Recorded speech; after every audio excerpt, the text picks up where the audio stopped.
Isang lalaki ang hindi sinasadyang ma-inlove sa kanyang personal maid kaya naangkin niya ito at nagbunga ang isang gabing yun.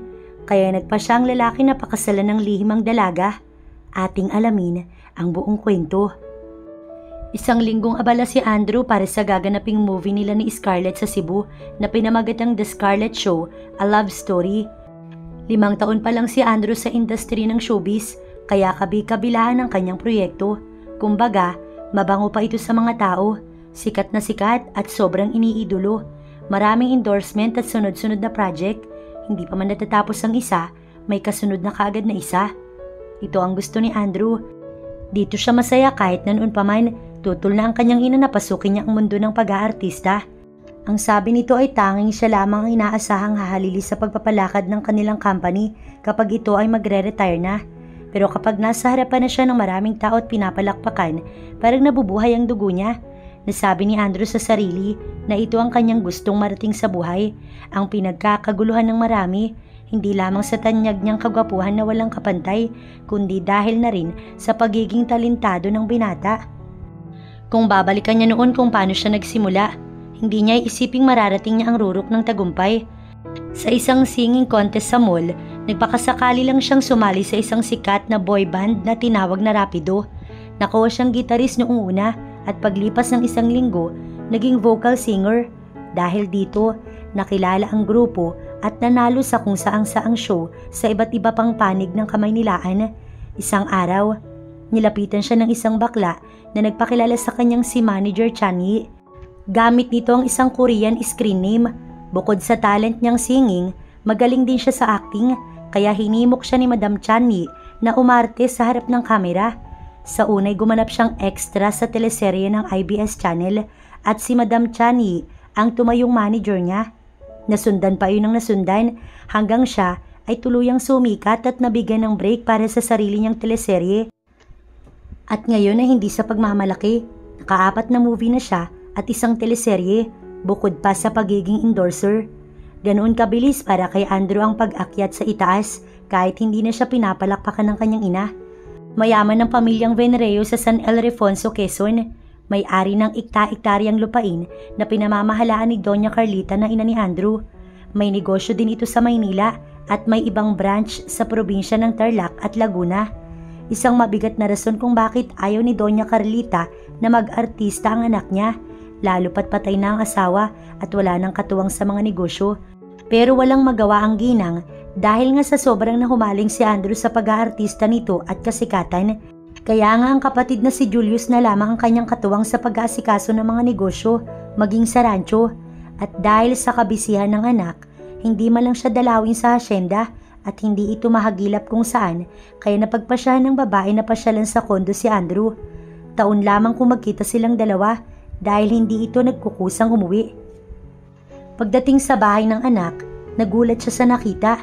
Napakagulo ng kondo, tambak ang labahay na iniwan lamang sa ibabaw ng kama. Pati ang komedor ay pakiramdam niya walang linis maging sa sofa. Madaling tinawagan ni Doña Carlita ang anak at tinalakan ng tinalakan.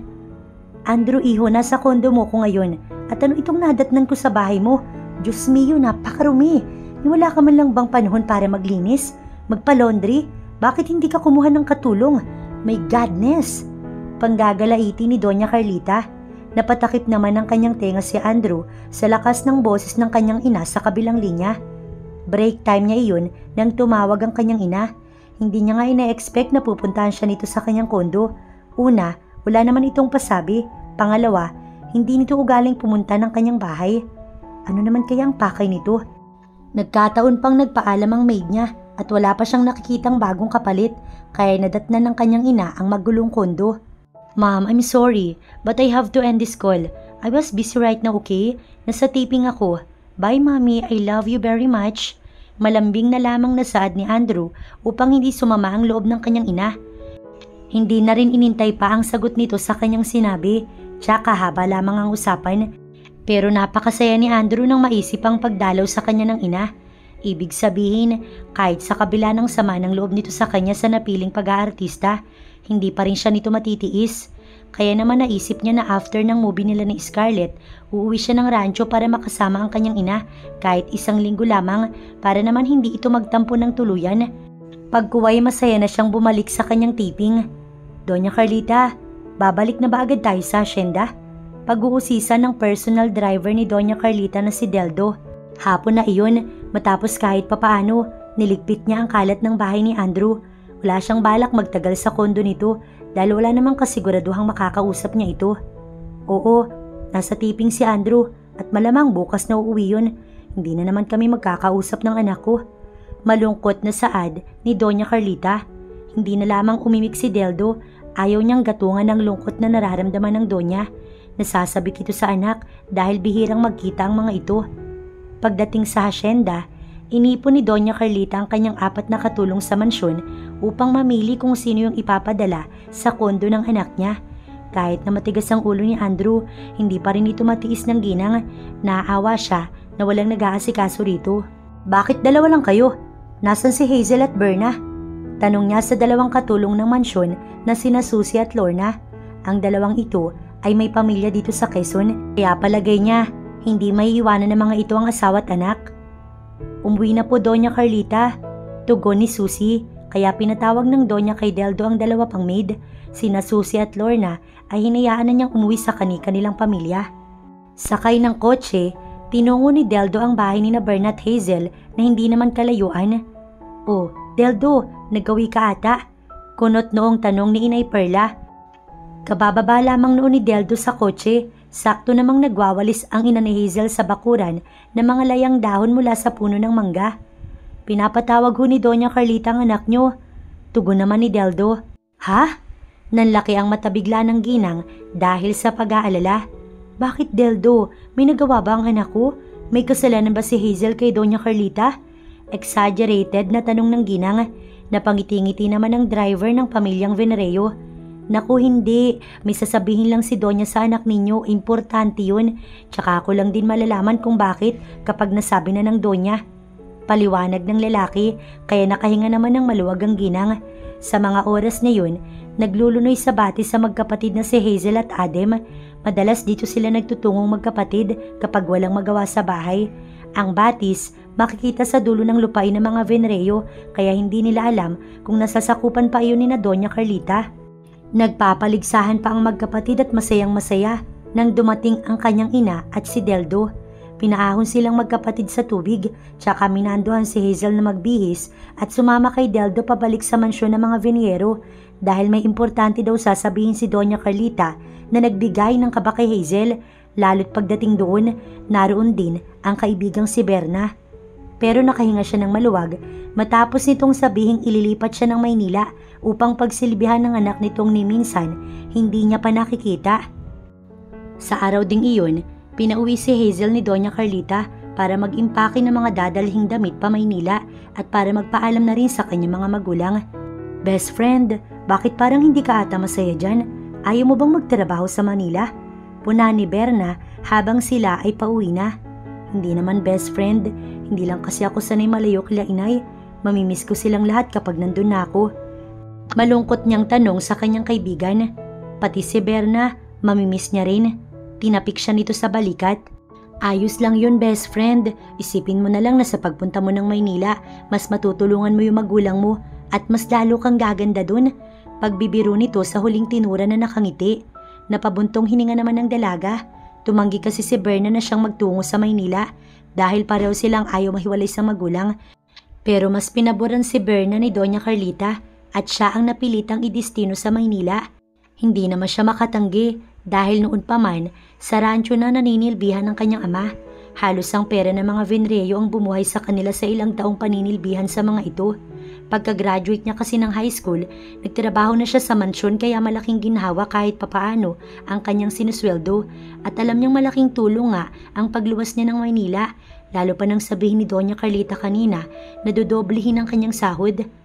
Pagdating sa bahay, sinabi kaagad ni Hazel sa kanyang ina ang paninilbihan niya sa Maynila ayon sa kagustuhan ni Doña Carlita.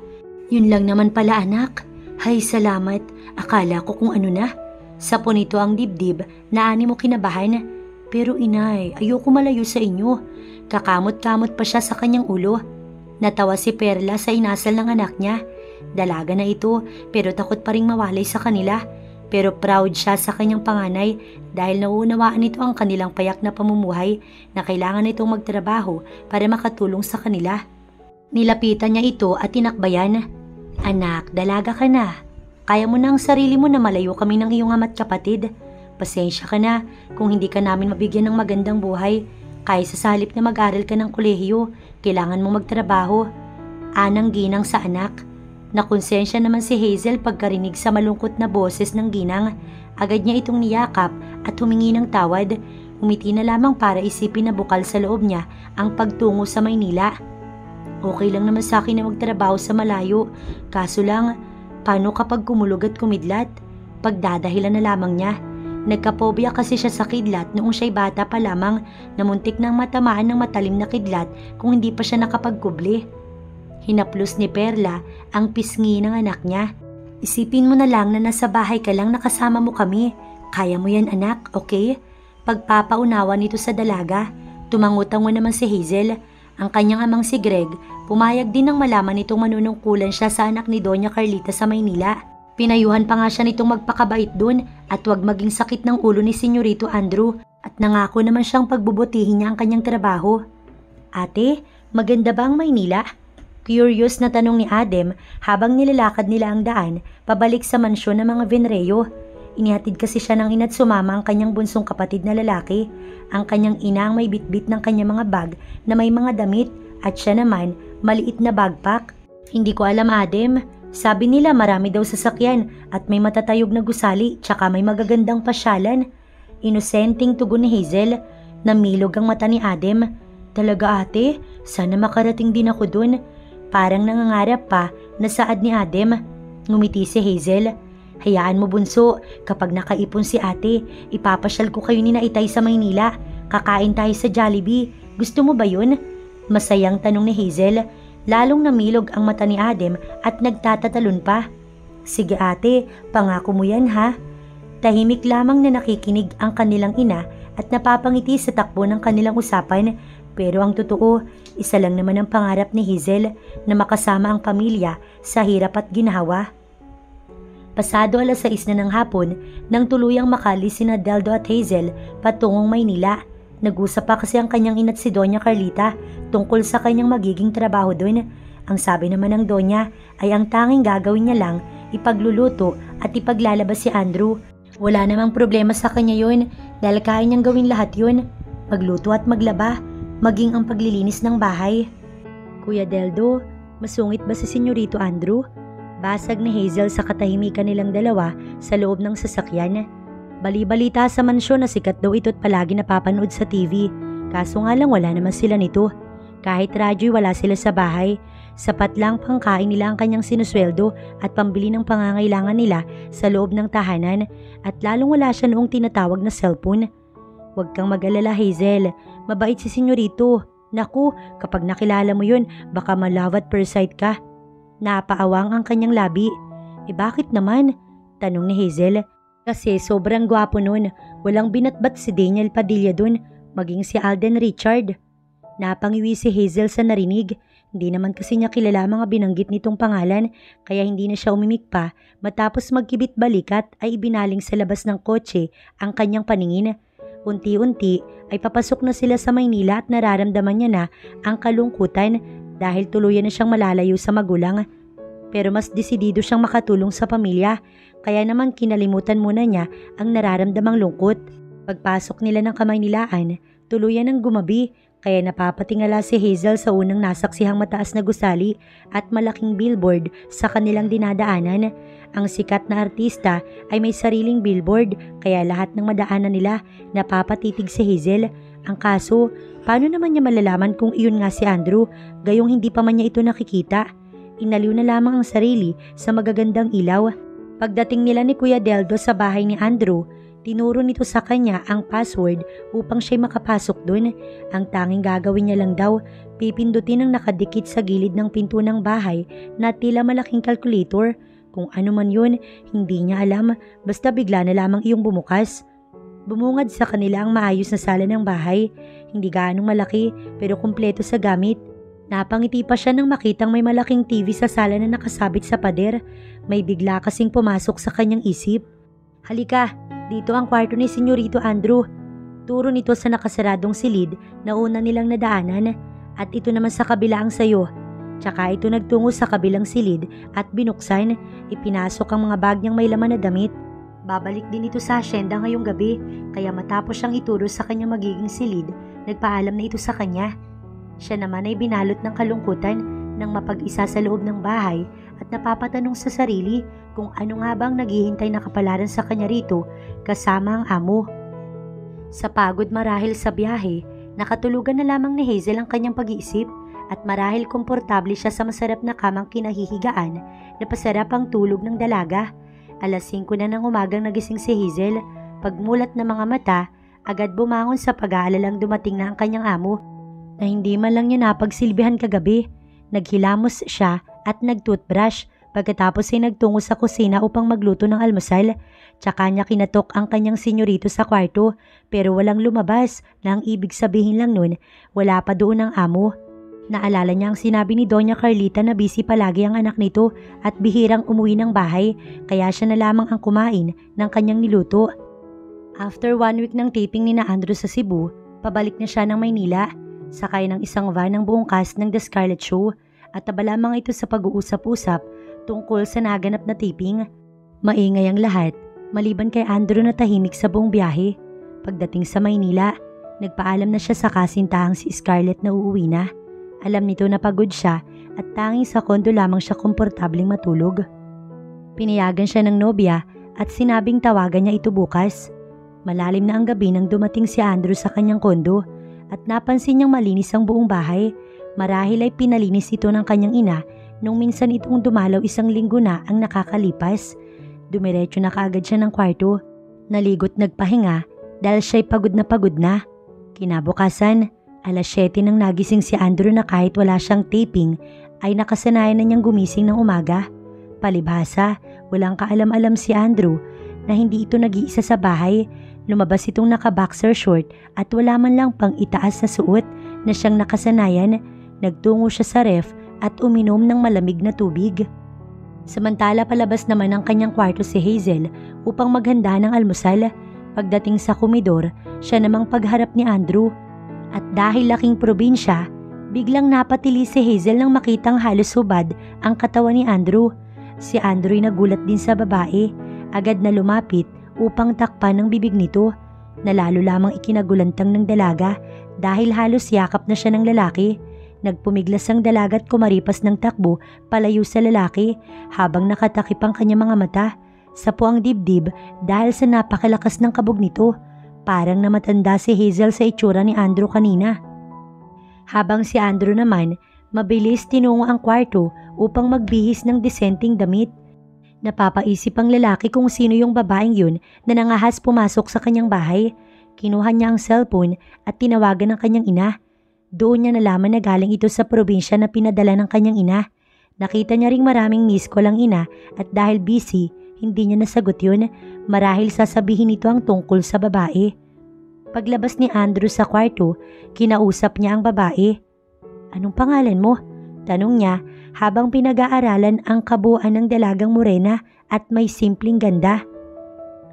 Hazel, senyorito.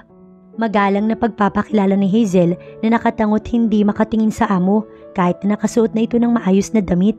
Tila kasi nakikita niya pa rin ang ayos nito kanina. Okay Hazel, about nga pala kanina.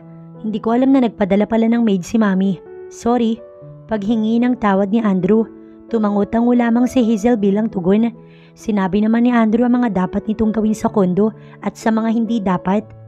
Puro tango lamang si Hazel habang nakikinig sa amo.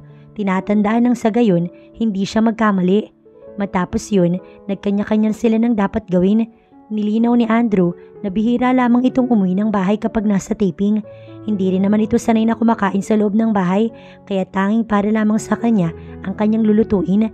Maliban na lang kung sasabihin ni Andrew na gusto nitong magpaluto, paglilinis, pamamalengke at paglalaba lang ang tanging gagawin ni Hazel. Sa araw na iyon ay umalis din si Andrew at hindi naman alam ni Hazel kung saan ito pupunta dahil wala naman siyang karapatang alamin.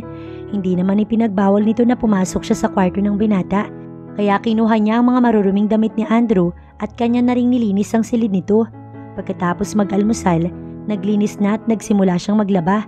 Mas komportable siyang magtrabaho kapag wala ang kanyang amo sa loob ng bahay. Napansin niya kay Andrew na kakaiba itong tumitig. Pakiramdam niya kanina, nanunood sa kanyang laman ng pagtitig nito habang sila'y nag-uusap. Habang naglalaba, si Andrew ang laman ng kanyang isip. Anong oras nga ba ito uuwi? Tanong na walang kasagutan. Habang si Andrew, dinalaw ang kanyang tito Julius sa company. Ito ang nagpapalakad ngayon katuwang ng kanyang ina. Kadalasan kapag wala siyang gagawin, pumapasyal siya rito para kamustahin ang kanilang negosyo para naman wag isipin ng ina na wala siyang malasakit sa kanilang company. Alam niya kasi na balang araw kapag sawa na siya sa harap ng kamera, dito pa rin ang bagsak niya ang magpatakbo ng mga negosyo. Pagpasok ni Andrew sa building ng company, pinagkaguluhan siya ng mga tao. Hindi mawawala ang kanyang mga fans kahit saan siya magtungo. Nais siyang makakamay, mayakap at makapag-autograph. Mabait si Andrew sa kanyang mga fans dahil dito siya'y sumikat. Dahil sa mga ito, namamayagpag ang kanyang career. Pagkatapos mapagbigyan ng mga ito, tsaka lamang siya malayang makakaalis. Kahit ano pang disguise mo iho, dudumugin ka pa rin ng mga tao. Tumatawa ang kanyang tito Julius nang tuluyan siya makapasok sa office nito. Marahil ay nakita nito sa CCTV ang pagdumog sa kanya ng mga tao. Ngumiti lang siya at nakipagkamustahan. Kailan mo ba iiwan ng pag-aartista at tulungan ako magpatakbo nitong negosyo? Tanong nito sa kanya. Alam niyang namimiss na ng tito Julius niya ang pamilya nito sa Amerika pero mas piniling tulungan ng kapatid. Umupo siya sa couch. Wala pa sa plano, tito. Alam mo, mas matutuwa si Carlita kung magpapakasal ka at bibigyan siya ng maraming apo. Sabay tawa. Umiiling-iling siya. Wala sa plano nila ni Scarlett ang magpakasal kung kailan ay hindi niya pa alam. 6 na buwan nang matuloy na lumipas na hindi kinainipan ni Hazel ang palaging nag-iisa sa kondo ng kanyang amo. Hindi katulad noong 2 buwan pa lamang siya na may pagkakataong umiiyak sa gabi dahil namimiss niya ang kanyang pamilya. Minsan, magkakasunod na buwang wala siyang kasama sa loob ng bahay. Ngayon ay nakapag-adjust na siya kahit papaano. Kapag gabi at mag-isa lamang siya, binubuksan na lamang niya ang TV hanggang sa siya ay antukin tsaka niya tutunguhin ang kanyang silid at matutulog.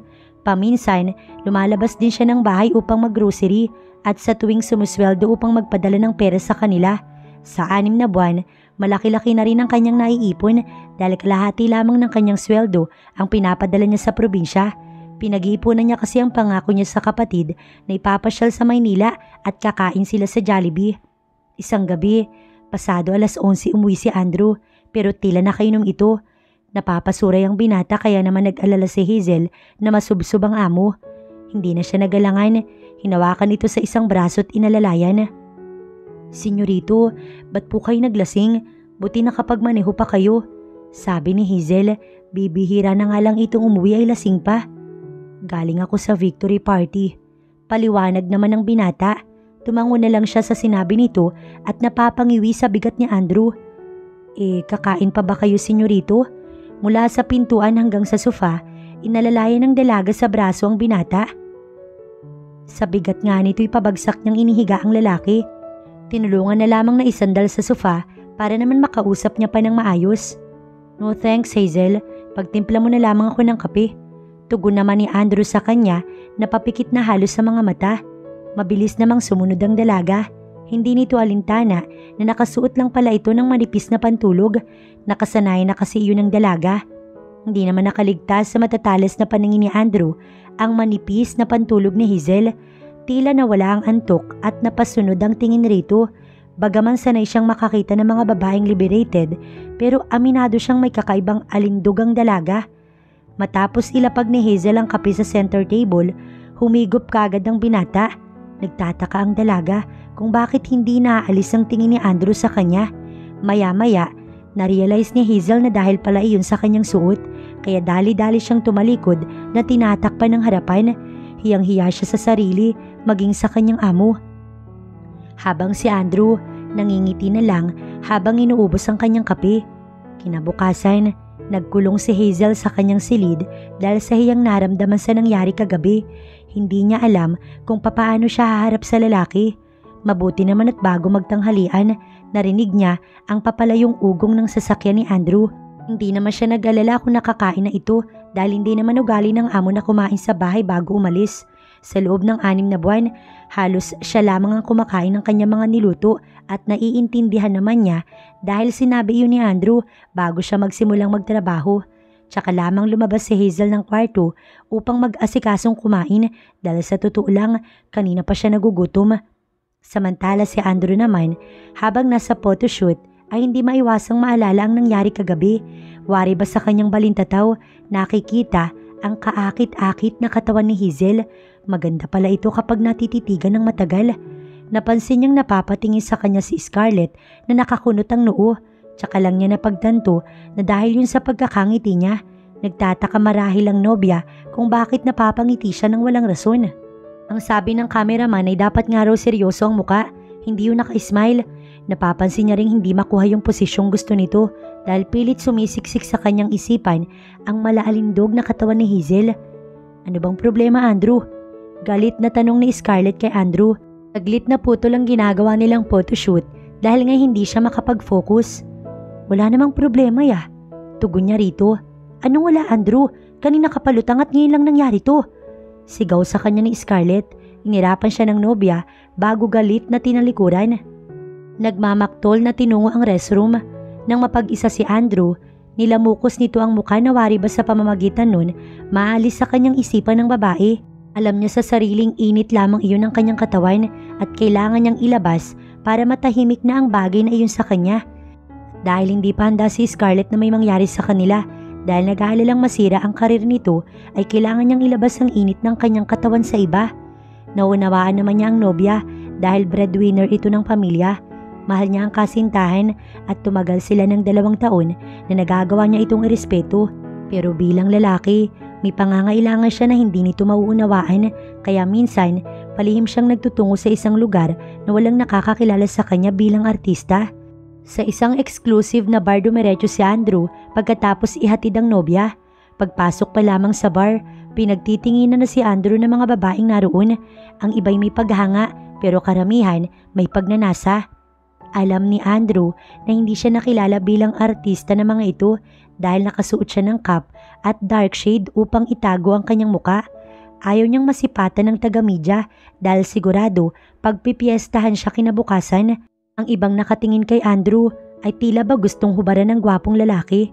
Tahimik naman na nagtungo sa counter ang binata at nag-order kaagad sa bartender ng scotch on the rock. Matapos ikutin ng yelo sa kanyang baso, sinaig kaagad ng binata ang laman at sa muli, nag-order pa ng isa. Habang umiinom, naramdaman niyang may malambot na palad na gumapang sa kanyang dibdib at mainit na pisngi na dumikit sa kanyang tenga at kasabay ng pagbulong doon ng I like you. Boses ng babae, halatang lasing na ang babae.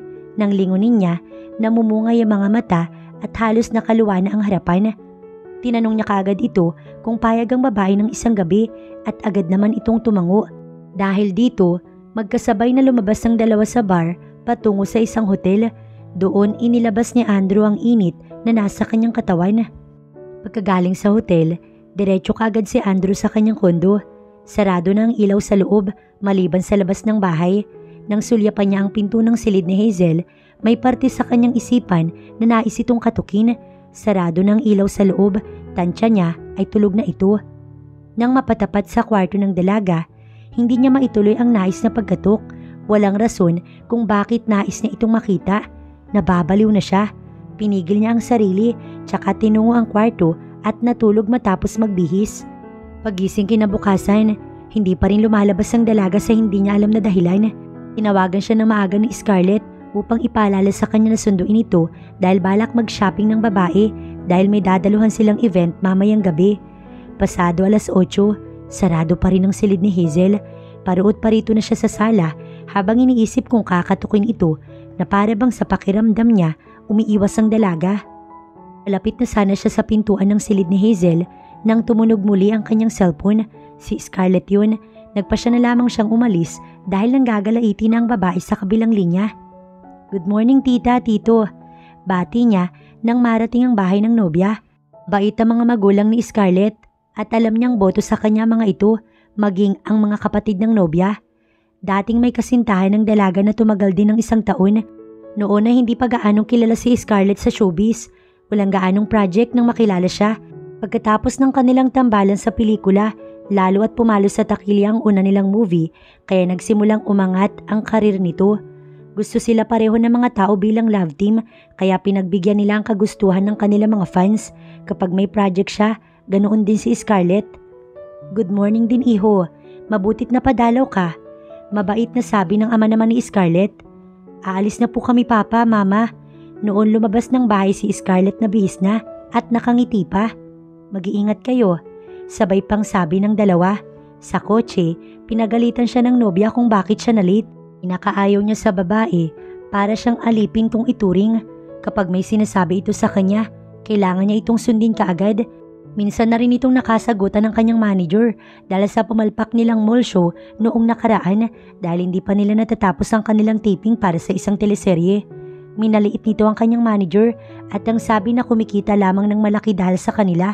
Dagdag pa nito na kung hindi pa dahil sa kanya, mananatili itong nangungupahan ng apartment dahil kabi-kabilaan itong mga lalaki. Sagot ng kanyang manager, wala itong pakailam sa personal nitong buhay. May utang na loob din daw ito sa kanya dahil siyang naging rason kung bakit umangat ang karir nito. Dahil dito, nainsulto ang babae. Tahimik siya tungkol sa issue na yon kahit nakapwa sila in-interview sa isang talk show ng IBS channel. Ayaw niyang magpahayag ukol sa sagutan ni Scarlett at ng kanyang manager Chanyi na ikinagalit ng palihim sa kanya ng dalaga dahil hindi niya ito kinampihan. Pero sa huli, kailangan siya nitong pakisamahan para sa kanilang proyekto. Samantala si Hazel, kausap ngayon sa telepono ang nobya. Hindi raw sinasagot ni Andrew ang tawag nito sa cellphone. Nagtatampo ang ginang dahil malapit na ang karawan nito pero tila wala daw balak umuwi si Andrew. Sige po, Doña Carlita, sasabihin ko na lang po kay Senyorito. Aniya sa malungkot na si Doña Carlita. Ano pa bang magagawa ko kundi umasa na sisilip man lang siya sa hasyenda. Nagtatampo pa ring saad ng ginang. Matapos may baba ang telepono, naisip naman ngayon ni Hazel kung paano niya sasabihin kay Andrew ang tungkol dito, umiiwas nga siya sa lalaki. Nagkibit balikat na lamang siya at ipinagpatuloy ang paglilinis dahil maglalaba pa siya pagkatapos. Sa mall ay parehong dinumog ng kanilang mga fans sina Andrew at Scarlett. Maraming gustong magpa-autograph at kinuhanan sila ng picture. Lahat kinikilig para sa kanilang dalawa. Nag-request pa ng kiss ang marami in public pero hindi pumayag ang babae. Sa totoo lang, hanggang akbay lang siya sa nobya. Kahit halik ay bihira. Ito marahil ang rason kung bakit hiniwalay ng dating kasintahan. Napakarami nitong pinamili gamit ang kanyang black credit card. Kapag lumalabas sila, siya ang laging gumagastos dahil mas marami itong pinaglalaanan ng pera. Masyado kasi itong materialistic at nakikiuso sa lahat ng artista. Barya lang naman sa kanya yun kaya okay lang. Matapos nilang kumain, tsaka niya inihatid ang nobya. Halos mapuno ang sala sa dami ng pinamili nito. Tansya niya ay nagkakahalaga iyon ng 400,000. Bago pa naman ang cellphone mo ah. Puna ng dalaga matapos itong makita ang iPhone na kanyang binili. Same model yun ng kanyang cellphone na 2 taon na rin niyang ginagamit. Ang totoo, hindi yun para sa kanya kundi para kay Hazel. Napansin niya lang na wala itong cellphone. Remind ko lang, 2 years ko nang gamit yun. Inirapan siya nito. Sige na, umuwi ka na. Mag-iingat ka. Sunduin mo ko mamayang 7:00 ng gabi. Ayoko mali tayo sa event mamaya ha. Bago tumalikod ang babae, pilyo niya itong kinabig sa bewang. Hep hep, kiss muna. Mamabigla ang mukha nito. Ano ba Andrew, makita ka ni na papa? Malakas siya nitong tinulak kaya tumama ang likod niya sa bakal na gate.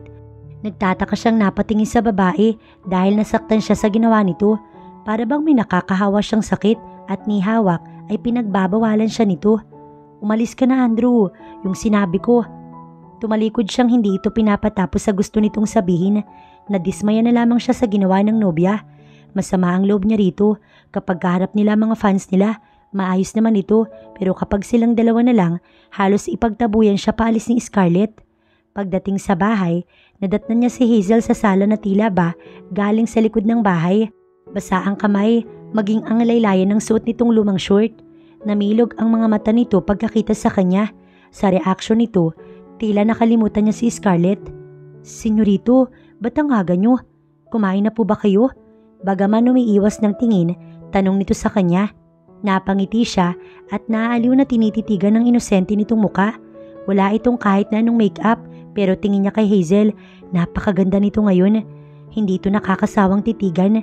Naisip niyang mabuti pa ito, madalas tanungin kung kumain na siya. Pero si Scarlett, bahagya siyang lumapit sa dalaga. Hindi niya mawari sa kanyang pakiramdam kung bakit nais niya itong halikan. Para sa iyo, Hazel. Nang makalapit si Andrew, agad dinabot ang cellphone na binili niya para sa dalaga. Namilog na muli ang mga mata nito na tila ba nagulat. Pero sa huli, nakita niya ang pagningning ng mga matang iyon at ang pagsilay ng magandang ngiti sa labi. Para sa akin? Tumango siya. Kalaunan ay nawala ang ngiti nito sa labi pag kuway tumitig sa kanya. Alam kong mahal to, senyorito, hindi ko matatanggap. Nang akmang ibabalik sa kanya ang cellphone, pinigilan niya ang kamay nito. Nakailang tanggi pa ang dalaga kaya sinabi niyang mas madali itong tawagan kapag siya may kailangan. Nagpasalamat na lamang si Hazel sa amo dahil sa natanggap na mamahaling cellphone. Sinamantala na rin niya ang pagkakataong yun upang sabihin kay Andrew na kaarawan ni Doña Carlita bukas at sinabi naman ng lalaking uuwi sila sa hasyenda kaya anong saya niya dahil makikita't panandali ang makakasama ang kanyang pamilya. Narinig ni Hazel na agad tinawagan ni Andrew ang ina nito habang siya naman excited na binuksan ang kanyang cellphone na sa unang pagkakataon makakahawak nun. Sa event kinagabihan, inip si Andrew. Wala siyang ginawa kundi makipag-usap sa kanyang co-actor. Pakiramdam nga niya, ngalay na ang kanyang panga sa kakangiti habang si Scarlett nakikita niyang walang kapagurang nakikipag-usap sa mga kasamahan nilang mga artista. Paminsan-minsan, lumalapit ito sa kanya upang umupo. Kapag marahil nangangalay sa suot na sapatos dahil sa taas nitong suot na takong, saglit lamang siyang kakausapin at sa muli, babalik na naman sa mga kausap. Palagi itong nakangitit magiliw na nakikipag-usap sa kahit sinong bumati at lumapit rito. Ano ba, Andrew? Kasi simula pa lang ng party. Pasado 2:00 na ng madaling araw, inaya na niyang umuwi ang nobya. Nagpaalam na rin siya sa mga kakilalang naroon sa event. Sunod-sunod ang puyat nila pareho ni Scarlett bago natapos ang huling movie na pinagbidahan nilang dalawa, kaya naman nais niyang magpahinga. Madaling araw na. Tugon niya rito. Ang iba'y umuwi na nga. Samahan mo pa ako hanggang 3:00, Andrew. Alam mo namang nag-i-enjoy pa ako. Nakita mo ba yung kausap ko kanina, si Mr. Evangelista? Masaya ang nobya habang nagsasalita. Daig pa nito ang nanalo sa loto. Si Mr. Evangelista, ang anak ng may-ari mismo ng IBS channel. Mayaman at ubod ng gwapo. Wala sa bokabularyo niya ang magselos. May tiwala siya kay Scarlett. Kung hindi nito kayang bumigay sa kanya, maaaring hindi ito bibigay kahit sa pinakamayamang tao sa mundo. 1 oras pa ang lumipas bago niya tuluyang naihatid si Scarlett. By the way, Scarlett, uuwi nga pala ako bukas sa hasyenda. Balak sana kitang isama kung papayag ka. Birthday kasi ni Ma'am para maipakilala na rin kita. Habang pauwi ay saad niya sa nobya. Napangiwi ito. May lakad ako bukas, Andrew. Ayaw mo bang makilala yung mami ko? Parang nagtatampo na tanong ng binata. Hindi naman, Andrew. Marami pa namang time. Magsimula na itong mainis kaya hindi na nagpumilit pa ang lalaki na sumama ang nobya. Kailan nga ba ito nagkaroon ng oras sa kanya? Tahimik siyang nagpatuloy sa pagmamaneho hanggang sa narating ang bahay ng nobya. Hindi na rin niya hinayaang bumaba ng sasakyan at itaboy na pauwi nito. Pagdating sa bahay, tulog kagad si Andrew dahil sa pagod at puyat na rin. Kinaumagahan, 5:00 pa lang, gising na si Hazel at naghanda ng almusal nila ni Andrew para paggising nito, kakain na lang ang binata bago sila umalis. Ihanda na rin niya ang pasalubong para sa mga magulang at kapatid, maging sa kaibigan na binili niya pa kagabi. Siyempre, bumili na rin siya ng maayos na damit na isusuot niya sa birthday ni Doña Carlita mamayang gabi. Good morning! Bati mula sa kanyang likuran. Si Andrew yun na nakaligo na, nakasuot ng white t-shirt at maong pants.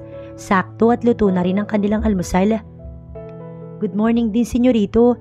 Ipaghahain ko na po ba kayo? Magalang niyang tanong. Nginitian siya ng gwapong lalaki. Salamat, Hazel. Sabayan mo na rin ako. Tugon nito na kanyang ikinagulat. Senyorito, katulong lang po ako at hindi nararapat na makasabay ninyo. Nakatangong saad ni Hazel, bahagya pang kinakabahan basta kapag nasa harap niyang lalaki, umaatake ang malakas na kaba sa puso niya. Hindi niya mawari kung bakit. Kung ganoon, ituring mo kong kaibigan. Mas nagulat siya sa sunod nitong ginawa. Nilapitan siya at inupo sa silya, ganong hindi pa man siya nakakapaghain. Nang akmang tatayo siya, sinaway siya nito. Tuloy hindi maikurap ni Hazel ang mga mata sa pagkakatitig rito habang naghahain ng binata. Nag-aaralan niya ang perpektong kilos ni Andrew mula sa pagkuha ng plato at pagsandok ng kanin at ulam. Ang bawat kilos nito, tila ba isang mahika na nakapagpapatulala sa dalaga. Hindi niya na namalayan na nakaupo na pala ito sa kanyang harapan at sinasalubong ang mga mata niya.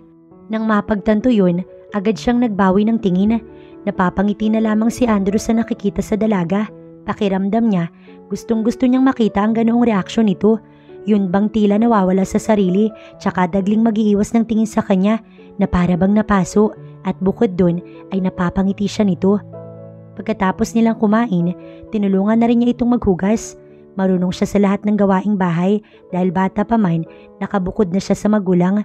Kumbaga sa murang edad, alam na niya kung anong gusto niya at mga gagawin. Wala ka bang nakalimutan? Tanong niya kay Hazel habang pasakay na sila ng kotse. Isang bag lang kasi ang dala nito. Wala na senyorito. Mahina niyang tugon. Dumaan muna tayo ng mall. Bibili ako ng regalo para kay mom. Tumango lang si Hazel bilang tugon. Siya naman na nagsimula ng buhayin ng makina ng sasakyan. Sa mall, habang abala sa pamimili ng ireregalo sa ina, may magandang dress siyang nakita na babagay kay Hazel. Napansin niya kasing iilan lang ang damit ng dalaga. Kasama sa ireregalo niya sa ina, ipinabalot iyon sa sales lady. Saktong nasa escalator siya nang mahagip ng paningin si Scarlett mula sa ground floor. May kasamang lalaki ang nobya at abala sa pag-uusap ang dalawa habang naglalakad na magka-holding hands pa. Pero dahil marami ang tao sa mall, agad itong nawala sa kanyang paningin. Iniisip niya na baka namamalikmata lamang siya kaya binaliwala niya ito. Tuloy-tuloy na siya sa labas bago pa siya pagkaguluhan ng mga fans niya. Isa pa ay nagpaiwan na sa kotse si Hazel. Ate! Excited si Adam pagkakita kay Hazel saktong pagdating niya. Dito kasi dumiretso ang dalaga pagdating ng hasyenda. Iyakap ka agad niya ang namiss na kapatid. Ito man ay ganoon din. Nay, inay, nandito na si ate. Sigaw ni Adam kaya naman nagmamadaling lumabas sa bahay ang kanyang ina at galak siyang niyakap. Sinabi niya ang rason kung bakit siya nakauwi. Talaga ba anak, si senyorito nandito? Hindi makapaniwala ang ina. Tumango-tango siya. Agad ibinigay ang mga pasalubong sa mga ito. Tuwang-tuwa naman ang kanyang kapatid sa pasalubong niyang rubber shoes at damit. Sa ama niya at ina ay ganoon din. Nagtungo rin siya sa bahay ng kaibigan upang ibigay ang kanyang pasalubong. Sakto namang nakauwi na ito at tuwang-tuwa siyang niyakap. Best friend, ang swerte mo naman nakakasama mo si senyorito. Grabe ang gwapo niya. Hinila siya nito patungo sa likod ng bahay habang kinikilig na tumitili. Hula niya, nakita na nito ang binata kanina. Natawa na lamang siya. Eh di sana ikaw yung kasama niya kung pumayag ka nun. Biro niya sa kaibigan. Eh ano naman ang masasabi mo kay senyorito? Mabait ba siya? Excited nitong tanong. Mabait, tsaka best friend. Para siyang si Doña Carlita, hindi mata pobre. Sabi niyang nakangiti at inaalala kung paano ito naging mabait sa kanya. Para kay Hazel, pareho silang maswerte sa pagkakaroon ng amo katulad ng mga Venreo. Dekada ng katiwala ang kanyang ama ni Doña Carlita sa palayan at wala itong naging reklamo. Maayos magpasweldo at mabait sa mga tauhan. Kapag kapos nga sila, madali pang malapitan kaya napakalaki ng kanilang utang na loob sa pamilyang ito. Kinahapunan, maaga pa silang nagtungo ng kaibigan sa mansyon upang tumulong mag-ayos. Naging abala silang lahat ng mga katulong hanggang sa sumapit ang gabi at dumagsa ang mga bisita ng Donya. Tsaka naman sila nagbihis ni Berna nang magsimula na ang party. Gandang-ganda ito sa kanya dahil sa damit na ibinigay ni Andrew sa kanya kanina pero hindi niya sinabi sa kaibigan na galing iyon sa amo. Pasado 9:00 na ng gabi, bumaba sa veranda ang mag-ina. Dahil dito, umugong ang pagbati sa 50 years old na si Doña Carmila. Habang siya'y walang kurap na nakatingin sa gwapong anak ng Donya na nasa tabi lamang nito, palinga-linga na tila ba may hinahanap. Matapos kumaway ang ginang sa mga bisita, lumapit ito sa pinakagitnang bahagi ng malawak na garden ng mga Venreo at ipinakilala ang sikat na anak na si Andrew sa mga naroon. Maraming hindi nakakakilalang anak ito ni Doña Carlita dahil nga bihira itong magawi sa rancho. Bae nagulat pa dahil nga sikat na artista si Andrew. Umulan din ang pagbati para sa binata. Wari ba masaya ang mga naroon sa pagdating nito? Sa speech ng ginang, sinabi ng Donya na ang wish nito sa karawang yun na ang nais ng ginang ay makita nga po kay Andrew bago matapos ang taong yun. Pero tawa lamang ang naging tugon ng lalaki habang si Hazel nakangiting pinapanood lamang ang mag-ina. Alam mo bang napakaganda mo ngayon? Hindi mapigilang sabihin ni Andrew kay Hazel pagkakita sa dalaga na nasa tabi ng pool. May bench doon malayo sa mga bisita at dito niya ito natagpuan. Nagitla naman ng dalaga tsaka napalingon ng makilala ang boses ni Andrew. Kasalukuyan siyang nakaupo sa bench malayo sa karamihan at tinihilot ang nangangalay na paa. Sa wakas, tapos na rin ang kainan at makakapagpahinga na sila ni Berna. Napagod talaga siya at sa totoo lang, nais niya nang magpahinga pero may iilan pang bisita. Tinignan naman ni Hazel ang sarili. Ngayon lamang siya pinuri ng tao at galing pa iyon sa amo kaya hindi niya mapigilang matuwa. Marahil dahil yun sa maganda niyang suot. Kung hindi nga lang sinabi ni Andrew na isuot niya yung gabi, wala siyang plano. Salamat senyorito, nakakailang nga lang. Pag-amin niya, hindi kasi maiwasang mapatingin sa kanyang ibang bisita. Kapansin-pansin talaga ang suot niya dahil kung tutuusin, hindi niya kayang bilhin yun dahil sobrang mahal. Pwede ba kitang isayaw, Hazel? Tanong ni Andrew nakangiti. Bigla ay kinabahan ng dalaga. Nag-aalala na baka magalit si Doña Carlita kapag siya'y nakita. Naku senyorito, hindi po ako marunong sumayaw. Lumukot ang mukha nito at nawala ang ngiti sa labi. Wala na siyang nagawa nang hawakan siya nito sa kamay. At sa mismong kinatatayuan nilang dalawa, isinayaw siya nito.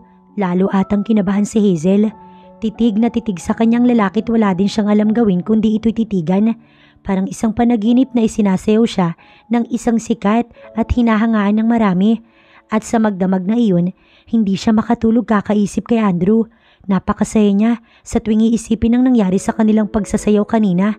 Pero pinipigilan niya ang sarili dahil alam niyang langit at lupa ang pagitan nila ni Andrew at batid niyang hindi siya nararapat para dito. Si Andrew ganoon din na kahit nakahiga na, si Hazel ang nasa isipan. Hindi mawaglit sa kanya ang mapupulang labi nito at mapupungay na mga mata na tila ba nangungusap. Animoy ginayuma siya sa taglay nitong kagandahan. Kinabukasan, sabay silang bumalik sa Maynila. Sa kotse napansin niyang panay ang hikab nito na tila ba inaantok pa. Alam niyang napuyat ito kagabi at napagod kaya hinayaan niyang matulog ang dalaga. Ilang saglit pa, hindi na nga ito napigilan ng pagpikit ng mga mata. Nakangiti pa siya ng sulyapan nito sa kinauupuan. Itinabi niya muna ang sasakyan upang ayusin ang pagkakasandal nito. Nakakapagtakang simula pang kahapon, hindi sumagi sa isip niya ang nobya or nakakalimutan ito kapag si Hazel ang nasa tabi niya. Pagdating sa Maynila ay nanatiling tulog ang dalaga. Wala itong kamalay-malay na buhat-buhat niya ito papasok ng kanyang kondo. Dumiretso siya sa kwarto ng dalaga at inihiga ito ng marahan sa kama, yung hindi ito magigising. Pagkalapag, nanatili siyang nakatitig sa maamo nitong muka hanggang sa hindi niya na napigilan ang sariling haggan nito sa mga labi. Sa ginawa ni Andrew ay tsaka pa lamang nagising ang dalaga.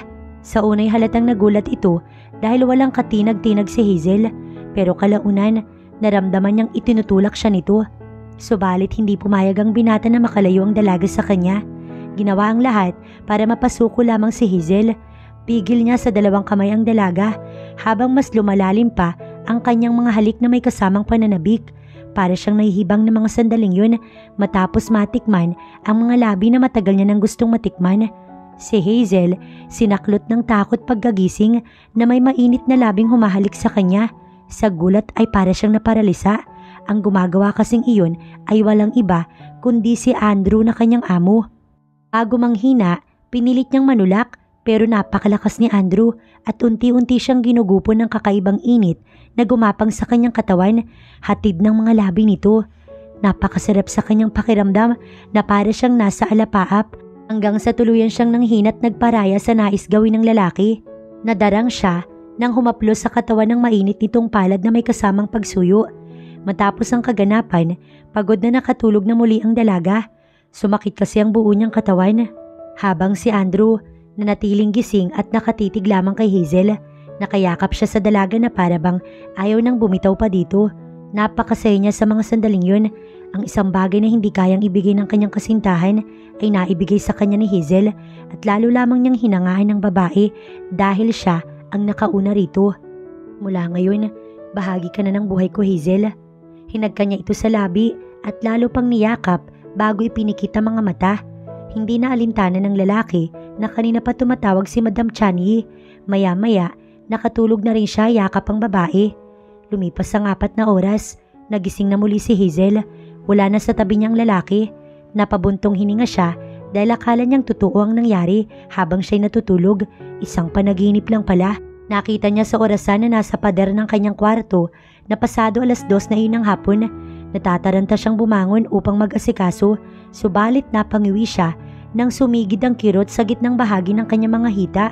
Walang kasing sakit yun at nang tuluyan siyang makabangon, napansin niyang wala siyang suot na kahit na ano at may marka ng dugo sa kanyang kama na isang palatandaan na tunay na may nangyari sa kanila ni Andrew. Naibigay niya sa amo ang iniingatan niyang alas. Saglit siyang natulala habang nag-iisip. Natakot din siya sa kahihinatnan ng nangyari.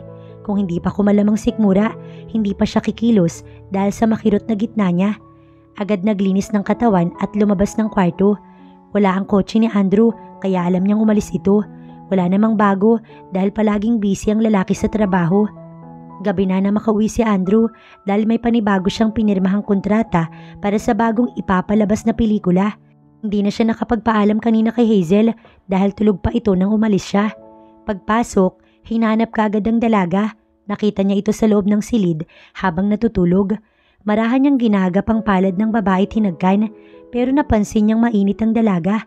Bigla siyang nag-alala nang salatin ng noon ito at napagtantong nilalagnat si Hazel. Dali-daling kumuha ng gamot at tubig sa kusina si Andrew. Pagbalik ng kwarto, ginising niya ito upang mapainom ng gamot. Pagkakita sa kanya ng dalaga, tila nahiya ang babae at nag-iwas ng tingin marahil dahil iyon sa nangyari sa kanila. Tapos mapainom ng gamot, kinausap niya ito tungkol sa nangyari sa pagitan nila. Ipinaliwanag niyang sobrang na-attract siya rito, kaya niya nagawa yun. Wala itong imik sa mga sinasabi niya, pero simula nun, araw-araw niyang sinusuyo ang dalaga. Sa paglipas ng mga araw, namuhay na para bang magkasintahan ng dalawa sa loob ng bahay. Kada uwi ng binata, may pasalubong ito sa dalaga. Hindi man alam ni Hazel kung ano ba talaga yung estado ng kanilang relasyon ni Andrew, ay hindi na ito mahalaga sa kanya, kundi ang nararamdaman niya para rito. Mahal niya na ito at mananatiling mahal kahit batid niyang mas mahalaga ang career ni Andrew kaysa sa kung anong meron sila. Best friend, kamusta ka na dyan? Isang araw ay tumawag sa kanya si Berna upang mangamusta. Buwan na noon ang lumipas, simula nang umuwi siya ng asyenda. May cellphone si Berna, kaya binigay niya ang kanyang number dito bago umalis upang sila magkatawagan at magkamustahan. I-miss niya kasi ito at upang makibalita na rin sa kanyang pamilya. Mabuti, masayang tugon niya. Totoong masaya siya dahil may nagpapasaya sa kanya sa bawat araw. Walang iba kundi si Andrew. No, may boyfriend ka na ba dyan? Wala no, dagli niyang tugon. Gustuhin man niyang sabihin ang masayang nararamdaman dahil sa namagitan sa kanila ni Andrew, hindi naman niya magawa. Ayaw niyang makarating sa donya ang tungkol sa kanila ni Andrew at baka isipin nito na sinasamantala niya ang pagkakataong makuha ang lalaking milyonaryo. Tiyak, pagchichismisan ng kanilang pamilya sa lugar nila. Oh, ang daming lalaki dyan sa Maynila at kay gwagwapo. Bulalas nito. Bagya siyang natawa sa sinabi ng kanyang kaibigan. Walang ibang gwapo sa paningin niya kundi si Andrew lang. Ay naku best friend, hindi love life ang hanap ko dito kundi pera. Nang sa ganun, makatulong ako sa aking pamilya. Kung sa bagay, maiba ko. Si Senyorito Andrew ba walang girlfriend? Kinikilig na tanong nito sa kanya. May girlfriend na yun, asa ka naman dyan. Sabi niya't umirap kahit na hindi naman yun makikita ng kaibigan. Feeling niya kasi may gusto ito sa amo. Ay sayang, type ko sana. Tumatawa nitong biro. Saglit pa silang nag-usap ng kaibigan bago masayang magpaalam pero sa pagtayo niya, bigla siyang nahilo at nawala ng malay. Pagkagaling sa rehearsal, agad nang umuwi ng bahay si Andrew. Sa pagkakataong ito, hindi na sila nag-uusap ni Scarlett dahil tumatanggap daw ito ng ibang project. Mas pinili ng dalaga na mapahiwalay sa kanya. Halos 1 buwan na rin silang hindi nag-uusap. Nakailang tawag siya rito na hindi sinasagot ng dalaga. Kaya isang araw, Pinuntahan niya ito sa bahay subalit hindi niya nagustuhan ang kanyang nadatnan. Sabi ng isang kapatid ni Scarlett, manliligaw iyon ng ate nito. Pero nag-deny lamang si Scarlett, tsaka niya lang napagtanto na ang lalaking nakita niya sa mall nun ay ang bisita ng babae. Malinaw na sa kanya ang lahat kaya tinapos niya na kung anong meron sila.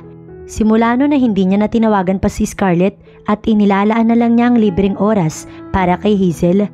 Pagdating sa bahay, napatda siya pagkakita sa dalagang nakabulagta sa sahig at walang malay. Sa sobrang pag-aalala, binuhat niya ito patungo sa kanyang kwarto at agad tumawag ng manggagamot.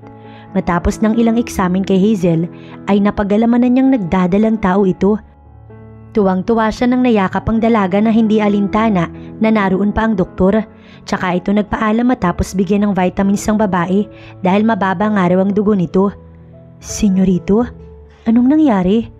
Tanong ng dalaga pagkagising. Nakita niya kasi agad ang amo na nakangiti sa kanya. Tanda niya kaninang nawalan siya ng malay matapos mahilo. "Buntis ka, Hazel, at magiging daddy na ako." Masaya at panay ang halik sa kanyang kamay ni Andrew. Sa sinabi nito ay napatulala siya. Bigla ay nag-alala ang dalaga, nalungkot at naiiyak na tumingin kay Andrew. "Senyorito, paano na po?" Puno ng pag-aalala niyang tanong. Si Andrew natigilan din. Malaking issue kapag nalaman ng media na may buntis siyang maid na tiyak masisira ang kanyang reputasyon. Pero hindi naman niya pwedeng pabayaan si Hazel sa kalagayan nito. Mabilis niyang hinawakan ang kamay ng dalaga. "Magpapakasal tayo, Hazel. Pananagutan kita, don't worry." Hinagkan niya ito sa pisngi para hindi na mag-alala pa. Bigla naman ay napanatag ang kalooban ni Hazel sa sinabi sa kanya ni Andrew. Sinabi nito na pagkatapos ng gagawing movie, tsaka siya pananagutan. Ang kalagayan ay inilihim na muna ni Hazel sa kaibigan at sa kanyang magulang. Alam niya kasi na malalaman ng mga taga-hasyenda ang bagay na yun kapag may isang nakaalam. Nag-aalala siyang malaman din ng donya ang tungkol dito at baka mapaalis pa sila. Tapos nga ang sinasabing movie ni Andrew, nag-leave ito sa trabaho ng halos 1 buwan. Sa Amerika sila nagpakasal dahil doon walang nakakakilala kay Andrew. Secret married ang nangyari sa kanilang pagitan. Kahit na ganoon, wala siyang naging reklamo. Maswerte siyang pinanagutan ng lalaki. Tila nga nang maging asawa ito ay nagbago ang lalaki sa kanya. Napapansin niya na pagkagaling nila sa Amerika ay hindi na ito katulad ng dati na ginagabi sa labas. Kung minsan ay hanggang alas 9 pero madalas naman ay tumawag sa kanya. Alagang-alaga siya sa pagkain nito at halos hindi siya pinagagawa sa loob ng bahay kahit na hindi pa naman malaki ang kanyang tiyan. Kapag umuwi si Andrew, ito ang nagluluto, naglalabat, naglilinis ng bahay habang siya, pinapanood niya lamang ito. Naging masaya ang bawat araw nila kahit alam niyang tago ang kanilang relasyon. Naiintindihan naman niya si Andrew. Hanggang isang araw, habang namimili sila sa isang department store para sa kanilang baby, nasipatan sila ng mga fans ni Andrew. Pareho silang nagulat nun, lalo't may taga-media na dumating. Dinumog sila ng mga tao, pati siya ay ini-interview. "Sir, totoo po ba yung balibalitang ikinasal kayong dalawa sa ibang bansa ng maid ninyo at kayo raw ang ama ng kanyang dinadala? Sir, totoo bang maid nyo ang dahilan kung bakit nawala ang love team nyo ni Miss Scarlett?" Isa lamang iyon sa mga katanungan ng media kay Andrew. "Kayo ma'am, anong masasabi ninyo na pinakasalan kayo ng isang sikat na artista at tinitilaan ng marami? Ang balita ay isa lamang kayong mahirap na tagapaglingkod ng pamilyang Viñero." Tanong ng mga taga-media kay Hazel. Hindi siya makatugon noon ay tinago ang muka sa nagkikislapang kamera. Sasagutin ko lang po yung mga katanungan ninyo. Unang-una, matibay ang relasyon namin ni Scarlett at nagmamahalan kami. Kailanman, hindi ko dinungisan ang relasyon namin. Hindi totoong nagpakasal ako sa isang maid at lalong hindi totoong ako ang nakabuntis sa aking maid. Ang totoo, na disgrasya ng kung sinong lalaki. Huwag po sana kayo maniniwala sa mga sinasabi ng iba. Katapos noon ay tumalilis na ang dalawa palabas ng department store habang hawak-hawak ni Andrew ang kamay ni Hazel. Parang punyal naman na tumarak sa puso ng dalaga ang sinabi ng asawa. Napakasakit para sa kanyang itanggi nito sa buong mundo. Sinabi pa nitong disgrasya siyang babae. Alam niya sa sarili kung paano siyang bumigay ng basta-basta kay Andrew. Yun ay dahil may nararamdaman siya. Hindi naman niya yun maamin sa lalaki. Tila ba hindi naman na mahalaga pa? Hanggang ngayong kasal na sila at asawa niya ito, para bang hindi pa rin masabi sa kanya ni Andrew kung mahal nga ba siya nito. Ang sinabi kanina ni Andrew tungkol sa mga taga-media na may mahal na ito, hindi na mabubura sa kanyang isipan. Kaya pala, tahimik siya habang papauwi na sila hanggang sa marating ang bahay. Hazel, I'm sorry. Sana maintindihan mo na sinabi ko lang yun kanina dahil ayos lang yun, senyorito. Alam ko naman po yun.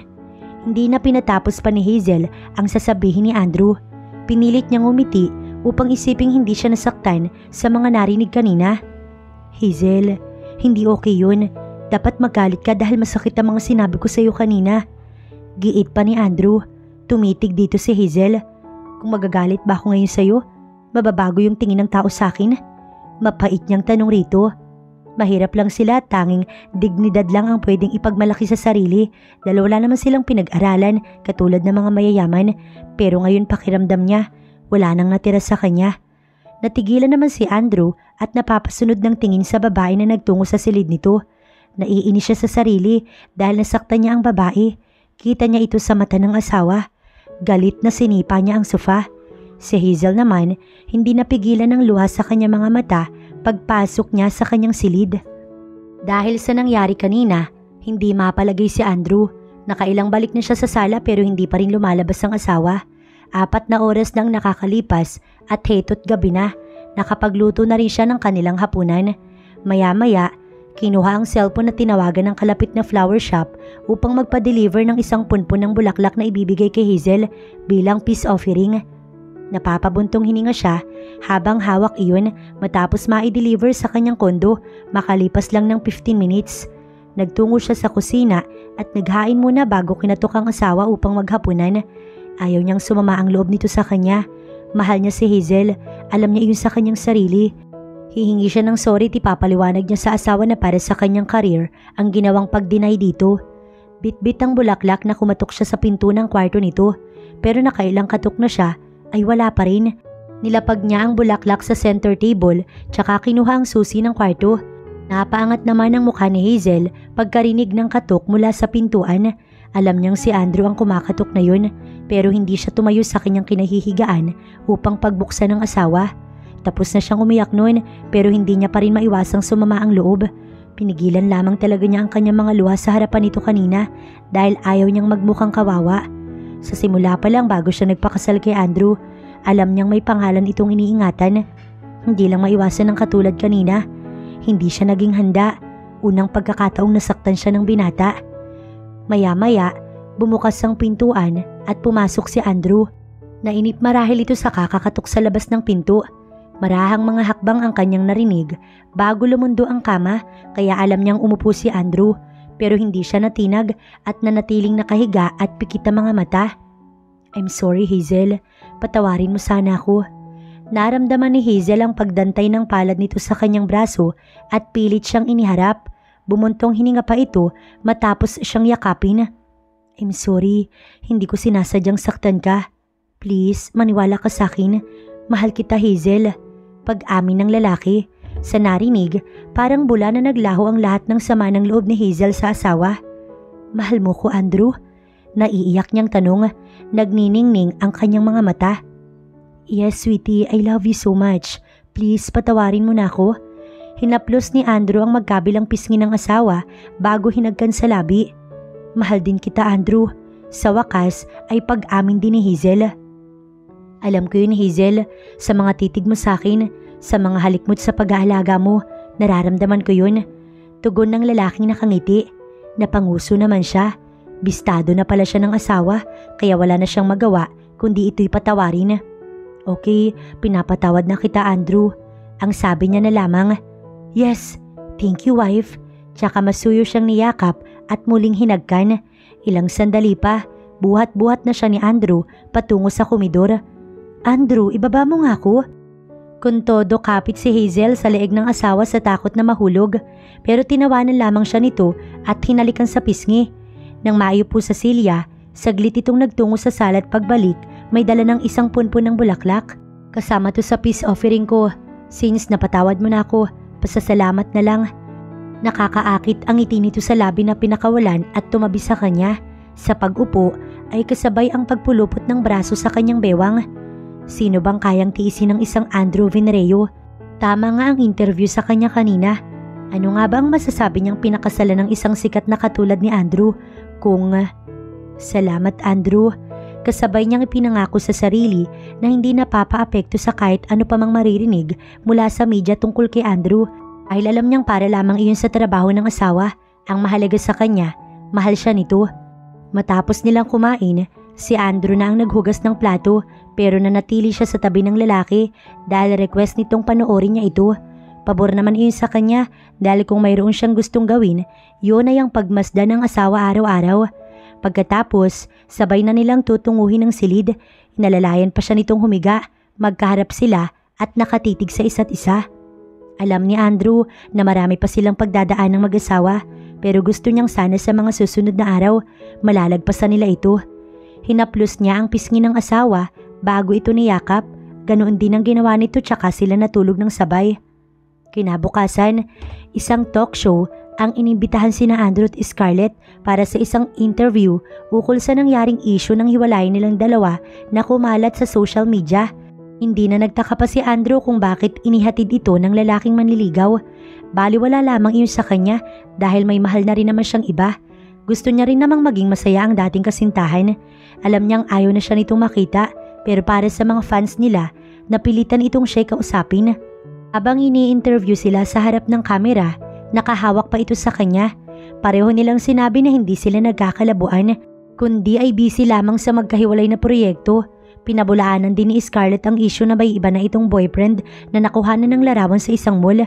Nagkatinginan pa sila ng i-flash sa malaking screen na nakikipaghalikan ito sa isang lalaki at ang lalaking iyon walang iba kundi ang nakita niyang kasama noon sa mall na sinasabi nitong personal driver ngayon.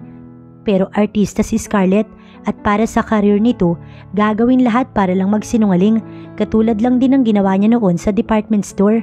Kaya naman tuwang-tuwa ang mga audience ng kanilang interview dahil nga walang makakabuwag sa kanilang love team. Ang lahat ng mga fans ay tila nakahinga na rin ng maluwag. Natapos ang interview sa kanila na inabot lang ng 2 oras. Andrew, pwede ba tayong mag-usap? Palabas na sila ng studio nang humabol sa kanya si Scarlett. Bahagya niya itong nilingon.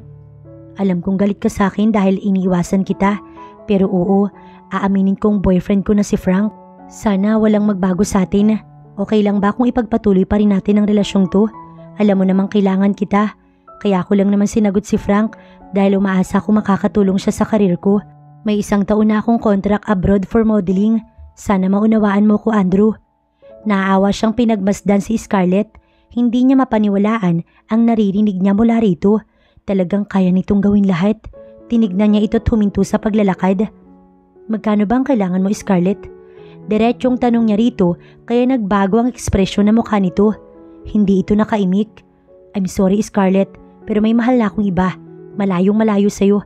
Kaya lang naman ako pumayag na manatili ang love team natin dahil sa mga taong umaasa sa atin, pero matagal na kitang hindi mahal. Nagalit ang anyo ng dalaga. Ang kapal naman ng mukha mo, Andrew. Nakinabang ka rin naman sa akin ah. Sumikat ka dahil sa pangalang Scarlett, kaya hindi mo ko pwedeng talikuran dahil sinisiguro ko sa'yo, sisirain ko yung pangalan mo. Pananakot nito sa kanya. Mas lalo siyang nahabag sa babae. Iiling-iling niya itong iniwan. Si Scarlett naman nang gagalaiti sa galit habang sinusundan ng tingin si Andrew.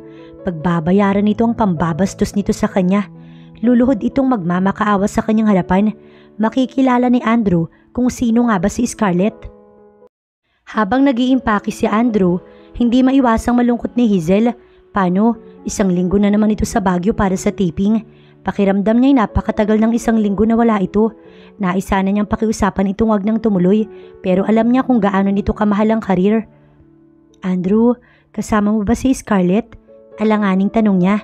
Niisip ni Hazel na love team nito si Scarlett at alam ng mga tao na magkasintahan ng dalawa kaya hindi niya maiwasang wag pagdudahan ng asawa, lalo pa at napanood niya rin ang interview ng dalawa. Inistalk niya din ang babae sa social media account nito.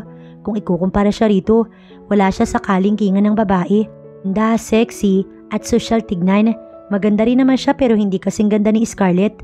Nakaupo lang siya sa gilid ng kama at pinanunood ito habang nag-iimpake. Nakangiti namang sinulyapan siya ng asawa. I like the way you feel jealous, wife. Namumula ka. Sinundan pa nito iyon ng mahinang tawa. Tuloy naginit ang magkabilang pisngi niya. Hindi akalaing mararamdaman niya yun.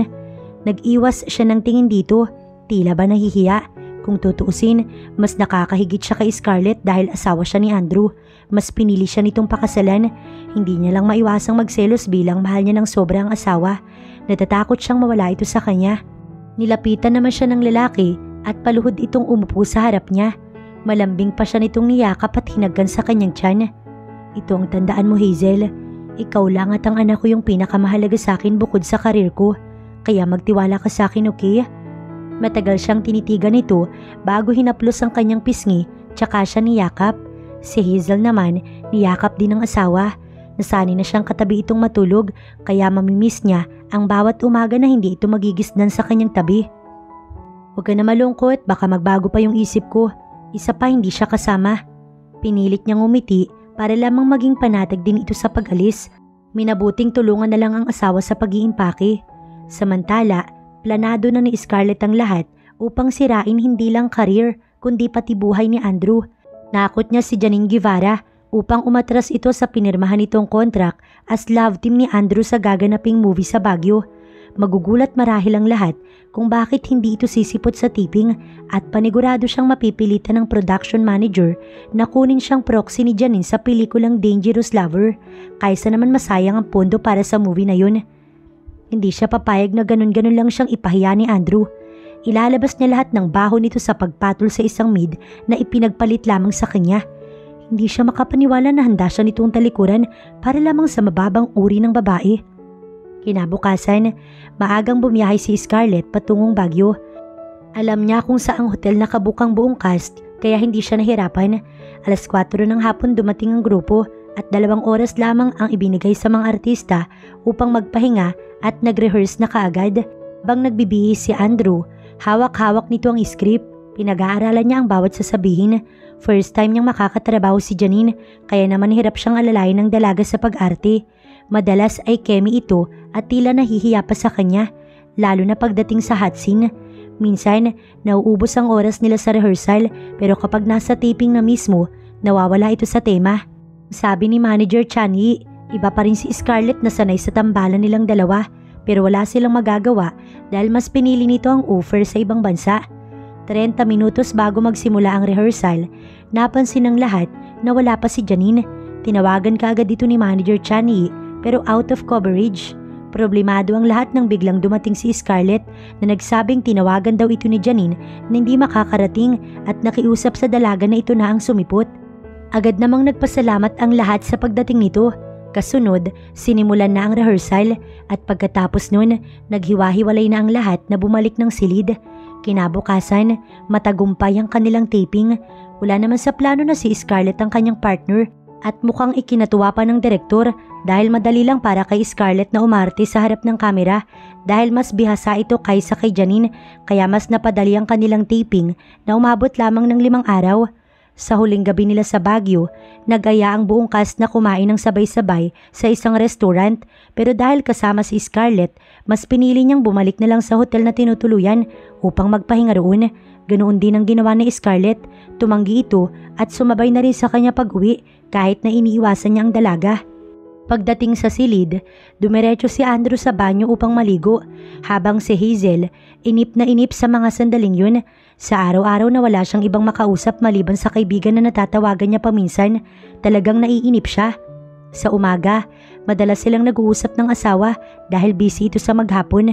4 na araw na ito sa Baguio na wala siyang ibang alam gawin kundi ang ikutin ng buong bahay sa sobrang inip niya. Nang bigla niyang maisipang tawagan si Andrew, sakto namang pagpasok ni Scarlett sa kwarto ni Andrew. Wala ang lalaki at naririnig niya ang lagaslas ng tubig mula sa banyo. Nang marinig ang ring ng cellphone, agad itong pinulot. Nakita niyang wife ang nakaregister sa number. Hello? Malambing na saad ni Scarlett. Nagtaka naman si Hazel kung bakit babae ang nakahawak ng cellphone ni Andrew. Sino to? Nagawa niya pang magtanong. Si Scarlett to, girlfriend ni Andrew. Pagpapakilala ng babae. Natigilan si Hazel at agad ibinaba ang tawag. Sa pagkakaalam niya, hindi kasama si Scarlett sa Baguio dahil iba ang partner ng asawa. Kung ganun, nagsinungaling sa kanya si Andrew. Tahimik niyang itinabi ang kanyang cellphone at malungkot na humiga. Bakit pakiramdam niya naluluha siya? Kaya ba talaga niyang tiisin ang selos habang iniisip na magkasama ngayon ang asawa at si Scarlett? Patay mali siya namang ibinaba ni Scarlett ang cellphone ni Andrew matapos makausap ang asawa nito na alam niyang maid ng lalaki. Komportable siyang umupo sa couch na may ngiti sa labi dahil alam niya sa mga oras na yun, galit ang asawa nito at kung hindi man ay selos na selos. Maya-maya pa, lumabas na rin si Andrew na bihis na. Lalong nagdiwang ang kalooban ni Scarlett. Ngayong gabi, sisiguraduhin niyang masisira ang magandang image ng lalaki sa babaeng ipinalit nito sa kanya. Anong ginagawa mo dito sa kwarto ko? Galit na tanong ni Andrew sa babae. Ngumiti naman si Scarlett. Come on Andrew, para namang wala tayong pinagsamahan. Pagkatapos mo ba akong pakinabangan, basta mo na lang akong pinagpalit sa iba? Naiinis na sabi ni Scarlett. Masama itong tinignan ni Andrew. Marami kang pagkukulang sa akin, Scarlett. Sa 2 taon natin, hindi ko naramdamang minahal mo ko. Kaya mo ba ako pinagpalit sa maid mo? Dahil ano, ibinibigay niya sa iyo ang init ng katawan na gusto mo? Inis na sigaw ni Scarlett. Oo. Hindi nakapagpigil sa pagsigaw si Andrew. Kaya niyang ibigay sa akin lahat ng walang kapalit dahil yun ang tinatawag na pagmamahal. Pero ikaw, Scarlett, sa 2 taon natin, anong kaya mong ibigay? Wala, di ba? Ni minsan, pinunasan mo ba ako ng pawis after ng taping natin? Wala kang pakiramdam. Nagtatagis ang bagang ni Andrew. Pareho lang naman silang masaya na sa iba. Sana hayaan na lang din siya nito. Nainsulto naman si Scarlett sa mga narinig. Totoong kinailangan niya si Andrew sa mga financial na naibibigay nito sa kanya. Kaya nga hindi niya matanggap ngayon na wala na ito sa kanya. Si Andrew lahat ng sumasagot sa pangangailangan ng kanyang pamilya. Ginawa niya itong palabigasan, kaya ngayong wala na ito sa kanya, hindi siya papayag na makuha ito ng iba. Sisiguraduhin niyang iiwan ito kung sino mang babae yung ipinalit sa kanya. Bumuntong hininga siya at kinalma ang sarili. Okay Andrew, tanggap ko na. Siguro may mali din ako pero sana pwede pa tayong kahit na magkaibigan na lang. Tsaka siyang umiti. Kalimutan mo na yung mga sinabi ko. Alam mo, mag-dinner na lang tayo. Tila walang nangyaring sagutan sa pagitan nila nang hilahin ito ng dalaga palabas ng silid. Naiiling naman si Andrew at lumabas na. Nakalimutan na nito ang cellphone na sadyang tinakpan ni Scarlett upang hindi maalala ni Andrew. Habang kasama ni Andrew si Scarlett sa hapunan, inip ang lalaki pero wala siyang magawa. Kung alam lang sana niya na makakasabay ito ngayon sana, sumama na lang siya sa pag-anyaya ng buong grupo. Maya-maya, may lumapit na fans nila. Nagpa-autograph at nagpa-picture. Lalo pang nainis si Andrew dahil halos nakayakap na sa kanya si Scarlett tuwing kukunan sila ng larawan. Nang matapos silang kumain, inalok siya nitong uminom ng wine. Ayaw niya sana pero sadyang mapilit ang dalaga. Wala na siyang nagawa pa't pinagbigyan niya na lamang ito. Naisip niyang total naman pagkatapos nito, hindi na sila muling magkakasama. Sisiguraduhin niyang next project, hindi na sila magkakasama. Habang iniinom ni Andrew ang wine, nagdidiwang ang kalooban ni Scarlett, nilagyan lang naman niya yun ng pangpatulog. Matapos naman na inumin ni Andrew ang alak, nakaramdam siya ng pagkahilo. Napatingin siya sa gawin ni Scarlett na ngayon, nakangiti na. Napahawak siya sa kanyang sentido at pilit na tumayo. Kutob niya may sleeping pills ang wine na pinainom sa kanya ng babae. Ang nais niya makabalik sa kanyang silid bago ito magtagumpay sa masamang plano. Pero kasabay nun, napaupo na muli siya at sumubsob sa mesa. Napangiti naman si Scarlett habang inaalalayan pabalik ng silid si Andrew. Pagdating sa kwarto nito, inihiga ng dalaga ang walang malay na lalaki sa ibabaw ng kama. Buong ingat na tinanggal ang damit nito. Wala siyang itinira at pagkatapos, sunod niyang tinanggal ang kanyang mga sapin sa katawan. Tinabihan ng lalaki sa higaan. Ang braso ni Andrew ay inilagay niya sa kanyang bewang at itinagilid paharap sa kanya. Pinagdikit niya ang kanilang mga labi bago kumuha ng larawan. Pagkuway, iniba ang posisyon nilang dalawa na tila ba tapos na ang kahalayang ginawa na nakayakap ito sa kanya mula sa likuran at hinahalikan siya sa leeg. Ang larawang iyon ang ipinadala niya sa asawa ni Andrew gamit mismo ang cellphone ng lalaki. Pagkatapos ay ikinalat niya sa social media na tinakpan lamang niya ang kanyang muka na may caption na #taksil. Bago iniwan ni Scarlett ang lalaking walang kamalay-malay, nginisihan niya ito't bumulong. Sisiguraduhin mo kung sino yung binabangga mo, Andrew.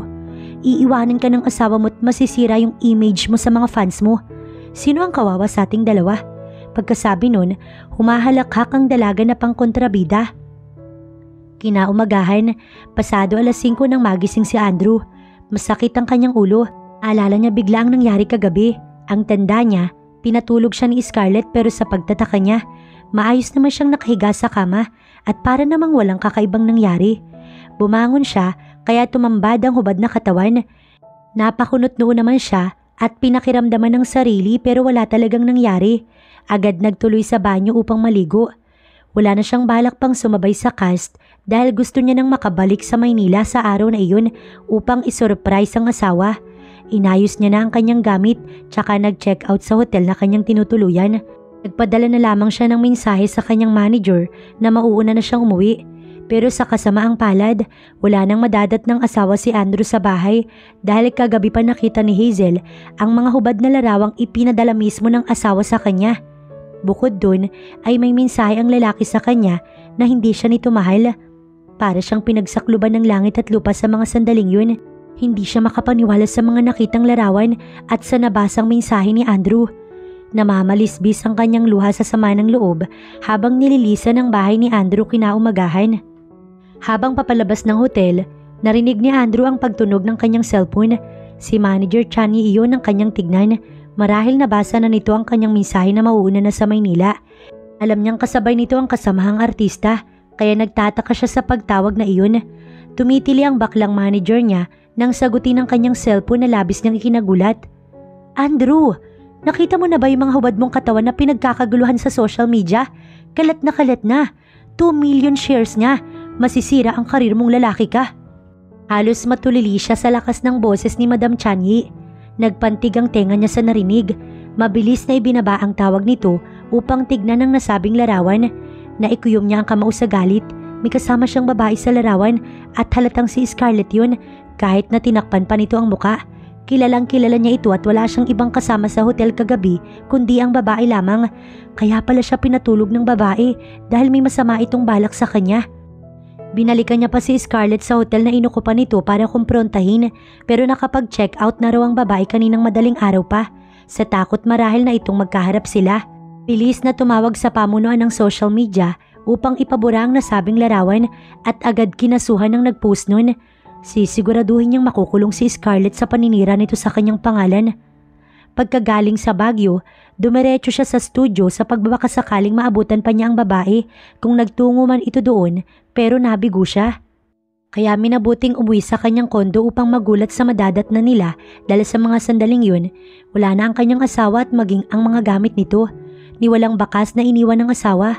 Marahil nakita na nito ang larawan nila ni Scarlett. Sa galit ay nagpakawala siya ng malakas na suntok. Hindi niya alintana ang dugo ang kamao na tinungo ang sasakyan upang sundan ang kanyang asawa. Alam niyang nasa asyenda ito umuwi dahil naroon ang pamilya nito. Habang tumatakbo ang sasakyan, tumunog ang kanyang cellphone. Si Manager Chanyi ulit ang tumatawag. Nasa isang interview daw si Scarlett sa mga sandaling yun na sinasabing winawakasan na nito ang kanilang relasyon dahil sa naturang larawan at sa kanyang pagtataksil rito. Kaya naman galit na galit sa kanya mga fans nilang dalawa dahil siya raw ang sumira ng kanilang love team. Galit na galit man at gustong sugurin si Scarlett sa mga oras na yun, hindi niya magawa. Mas mahalaga sa kanyang asawa at anak, hindi siya papayag na mawala ito sa kanya. Samantala pagdating ni Hazel sa kanila, masaya siyang sinalubong ng kanyang ina. Nga lang natigilan ito pagkakita sa kanyang nakaumbok na tiyan. Halata na kasi iyon. Napansin kaagad nito ang kanyang namumugtong mga mata kaya agad siyang niyakap.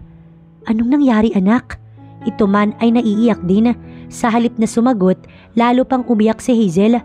Nahihiya siya sa mga magulang dahil binigo niya ang mga ito.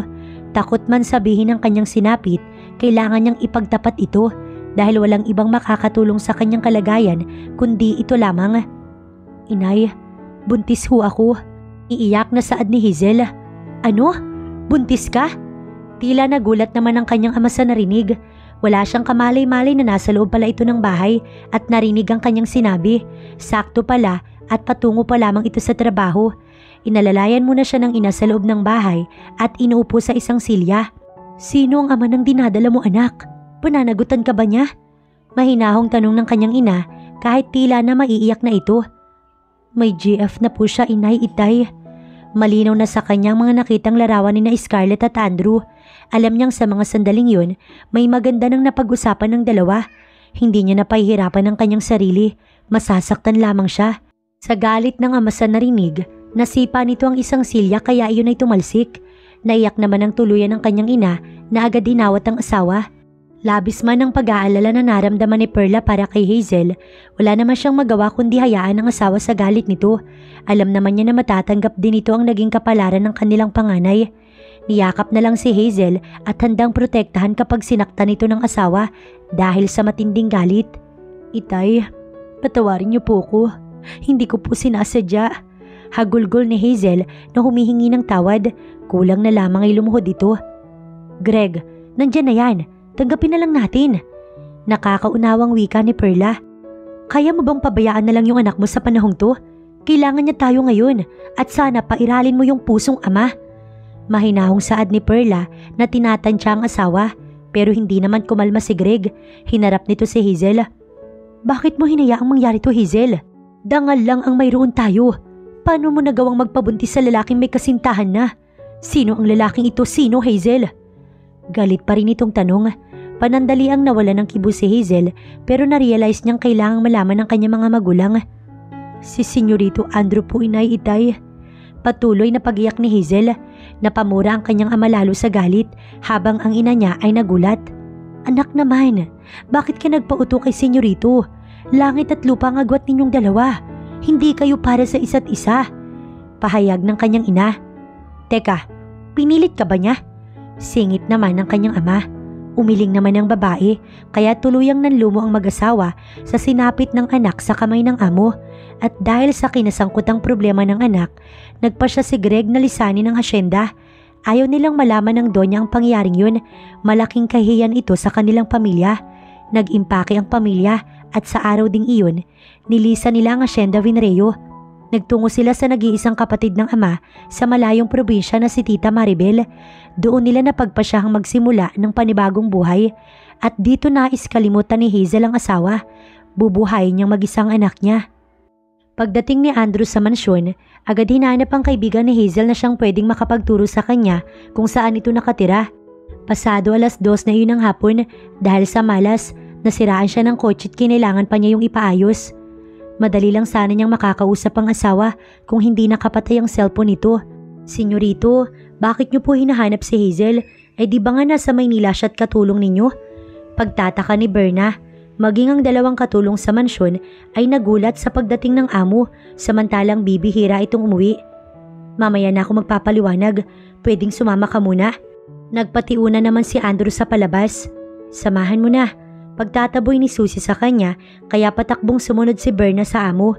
Nasa pintuan na ito nang tumawag si Doña Carlita. "Berna, sino ang dumating?" Pagtatakang tanong. Narinig marahil ang ugong ng sasakyan. "Si Senyorito ho, Doña Carlita." Tugon naman ni Berna. Katulad nila, labis din itong nagtaka. Agad bumaba ng hagdan ng Donya. "Nasaan si Andrew?" Tanong ng Donya. Sinabi ni Berna kay Doña Carlita na umuwi ito upang magpasama sa bahay ni Hazel. Nagtataka din itong lumabas upang kausapin ang anak na ngayon nakasakay na ulit sa kotse. "Anong nangyayari, Andrew? Hindi mo ba kasama si Hazel?" Tanong nito sa anak. "Ma'am, I can explain it later, okay?" Sabi nito sa ina bago balingan si Berna at pasakay na sa kotse. Nagtaka man, walang nagawa si Doña Carlita kundi mapasunod na lang ng tingin sa papalayong kotse ng anak niya. Pagsapit ni na Andrew sa bahay ng asawa, saradong-sarado na iyon at ang sabi ng kapitbahay, nagmamadali raw lumisan ng pamilya ni na Hazel. Nanlulumong bumalik sa kotse ang lalaki. Hindi niya malaman kung saan nahanapin ng asawa. Sigurado siyang galit ito sa kanya ngayon. Kinagabihan, nadatnan siya ng ina sa teres na nag-iisa at hawak ang bote ng alak. "Alam kong may problema ka, Andrew. Hindi man tayo madalas magkita, anak. Kilalang kilala kita. Hindi ka napipirmi rito sa asyenda kapag walang problema." Lumapit pang lalo si Doña Carlita sa anak at pinakatitigan. "Mahal ko si Hazel, ma'am." Pagtatapat ni Andrew bago muling tumungga ng alak. Nagulat ang Donya. Kilala nito ang pamilya ni Hazel dahil matagal itong nanilbihan sa kanila. Alam niyang mabuting tao ang pamilya nito. "At magkakaanak na kami." Dagdag pa ni Andrew na ikinawang na lamang ng labi ni Doña Carlita. "Ak, hindi ako tumututol kung yun ang pinoproblema mo. Masaya pa nga ako marinig na magkakaapo na ako. Bukas na bukas, ipapahanda ko yung kasal nyo. Masayang saad ng Donya. Umiling-iling si Andrew tsaka malungkot na tumingin sa gawin nito. Iniwan na niya ako ma'am dahil dito. Tsaka nito ay pinakita ang screenshot ng larawan na kuha ni Scarlett sa kanya. Burado na iyon sa social media, subalit nagbunga naman iyon ng masama sa maraming nakakita. O Diyos ko, natutop ng Donya ang bibig sa malaswang larawan. Kinuwento niya sa ina kung paano sila nagsimula ni Hazel at nagtapos. Hindi niya maiwasang maluha na ngayon niya lamang na-realize na mas mahalaga pala ito kaysa sa kanyang career. Niyakap siya ng ina. Anak, walang nangyari sa'yo dahil sa kasikatan mo. Dahil dito, nawala pa ang aking apo. Ito na ang tamang pagkakataon para talikuran mo yung pag-aartista na yan para maging normal ang buhay ninyo kasama si Hazel. Kung talagang mahal mo siya, isasakripisyo mo yung isang bagay na nakasanayan mo na. Payo nito sa kanya. Nga sandaling yun, napagtanto ni Andrew na tama ang kanyang ina. Mas makakabuting iwanan niya na ang pag-aartista at harapin na lang mga negosyong naiwan ng kanyang yumaong ama. Oras na para tulungan niya ang kanyang ina na matagal nang iyon ang kanyang nais gawin. Pero bago yun, nais na muna niyang linisin ang kanyang pangalan sa harap ng maraming tao. Tuwang-tuwa naman ang kanyang ina sa naging desisyon niya. Nangako ito sa kanya na tutulong upang mahanap ang pamilya ni Hazel. Kinabukasan, nagpatawag ng press con si Andrew upang linawin ang tungkol sa isyu na pagtataksil niya sa ka-love team niyang si Scarlett. Sa harap ng publiko, ipinahayag niya na hindi pagtataksil ang ginawa niya kay Scarlett dahil unang-una, wala na silang relasyon. Pinakita niya sa media ang sweet na larawan nito kasama ang kasintahan ngayon ng babae. Bukod doon, inamin niya rin na siya ay kasal na kay Hazel na kanyang maid. Isiniwalat niya sa ilang taong pagiging artista, walang magandang naidulot ito sa kanya dahil madali siyang hinuhusga ng mga tao na akala niya sumusuporta sa kanya. Sinamantala na rin ni Andrew ang pagkakataong manawagan sa kanyang asawa na bumalik na ito sa kanya. Bukod doon, nagpaalam na rin siya sa lahat na lilisanin na niya ang mundo ng showbiz. Maraming nagulat pero wala namang magagawa ang mga ito. Matapos ang press con, kinausap siya ni Madam Chanyi na handa itong suportahan siya kung sakaling gusto niyang bumalik sa pag-arte. Pero sinabi niyang tinutuldukan niya na ang pag-aartista at nais nang lumagay sa tahimik na buhay kasama ang kanyang pamilya. Umiiyak ang kanyang manager na siya ay niyakap. Sige na nga, wala naman ako magagawa kung yan ang gusto mo. Pero pwedeng ninang ako sa anak mo? Nagpapahid ng luha nitong Saad. Okay, yun lang pala. Pero hahanapin ko muna ang aking mag-ina. Tugon naman ni Andrew. Nag-offer agad dito ng kakilalang detective upang mahanap ang kanyang mag-ina. Si Andrew naman, labis na nagpasalamat rito. Samantala, isang buwan na ang nakalipas, simula nang lumipat sa Tagum probinsya ang pamilya ni Hazel. Pangingisda ang kinabubuhay ng kanyang ama. Dito na din ipinagpatuloy ni Adem ang pag-aaral nito. Takip silim na, pero nanatili si Hazel sa tabi ng dalampasigan. Dito siya naglalagit inaalala ang mga nakaraan nila ni Andrew. Hindi niya alam kung hanggang kailan niya kakayaning wala ito. Nagpahid siya ng luha. Andrew, mahal na mahal kita. Sana okay ka. Sana masaya ka ngayon. Umiiyak na bulong ng babae. Habang si Andrew, kausap ngayon ng detective na kakilala ni Madam Chanyi. Hawak niya na ang address na kinaroroonan ng asawa. Matagal ang isang buwan na kinainipan niya. Pero sa wakas, mayayakap niya na muli si Hazel at makakasama. Sisiguraduhin niyang hindi na ito muling sasaktan pa at mawawalay sa kanya. Kinabukasan, pasado 8:00 ng umaga pagkagising lamang ni Andrew, agad bumiyahe patungong address na kinaroroonan ni Hazel. Medyo may kalayuan ng lugar at tatawid pa ng dagat kaya kinailangan niyang mag-commute. Nagtaksi siya patungong terminal ng bus at katulad ng iba, pumila para kumuha ng tiket. Nagtiyaga sa init at siksikan. Kahit na hindi na siya artista ngayon, pinagkakaguluhan pa rin siya ng mga tao at ang ilan ay nagpapa-autograph pa sa kanya at kumukuha ng larawan. Maraming nanghihinayang sa pag-alis niya sa showbiz o ang ilan naman nauunawaan siya. Eka nga ng iba, magulo talaga ang buhay artista. Maraming nakikialam sa bawat galaw mo, bawat pagkakamali ay huhusgahan ka. Kaya naman wala siyang pinagsisisihan sa kanyang naging desisyon. Saktong 11:00 ng tanghali, bumiyahe na ang bus at siya'y inip na inip sa 4 na oras na nasa loob siya ng bus patungong port. At pagdating dito, kailangan pa niyang sumakay ng bangka. 3:00 ng hapon, Lula na siya ng bangkay na maghahatid sa kanila sa isang isolated na isla. Malayo sa kabihas na pinagtataka niya kung paanong naisipan noong pamilya ni Hazel na doon manirahan. Sa loob ng isang buwan na pag-aantay na matagpuan ng asawa ay nagkaharap sila sa korte ni Scarlett matapos idemanda sa paninira nito sa kanya sa mga fans nila. Nalaman niyang hindi natuloy ang kontrata nito sa abroad bilang modelo dahil sa kinasangkutang issue dito sa Pinas, lalo na at napatunayang ito ang babaeng kasama niya sa hotel ng gabing iyon dahil sa CCTV. Simula nun, nahinto lahat ng mga project nito. Maging ang magulang ni Scarlett ay nagmakaawa na rin sa kanya na wag ipakulong ang dalaga, alang-alang sa kanila dahil walang ibang naghahanap buhay rito bukod sa dalaga. Hindi naman din siya ganoong kasamang tao para magtanim ng galit. Mas gusto niyang walang kaaway.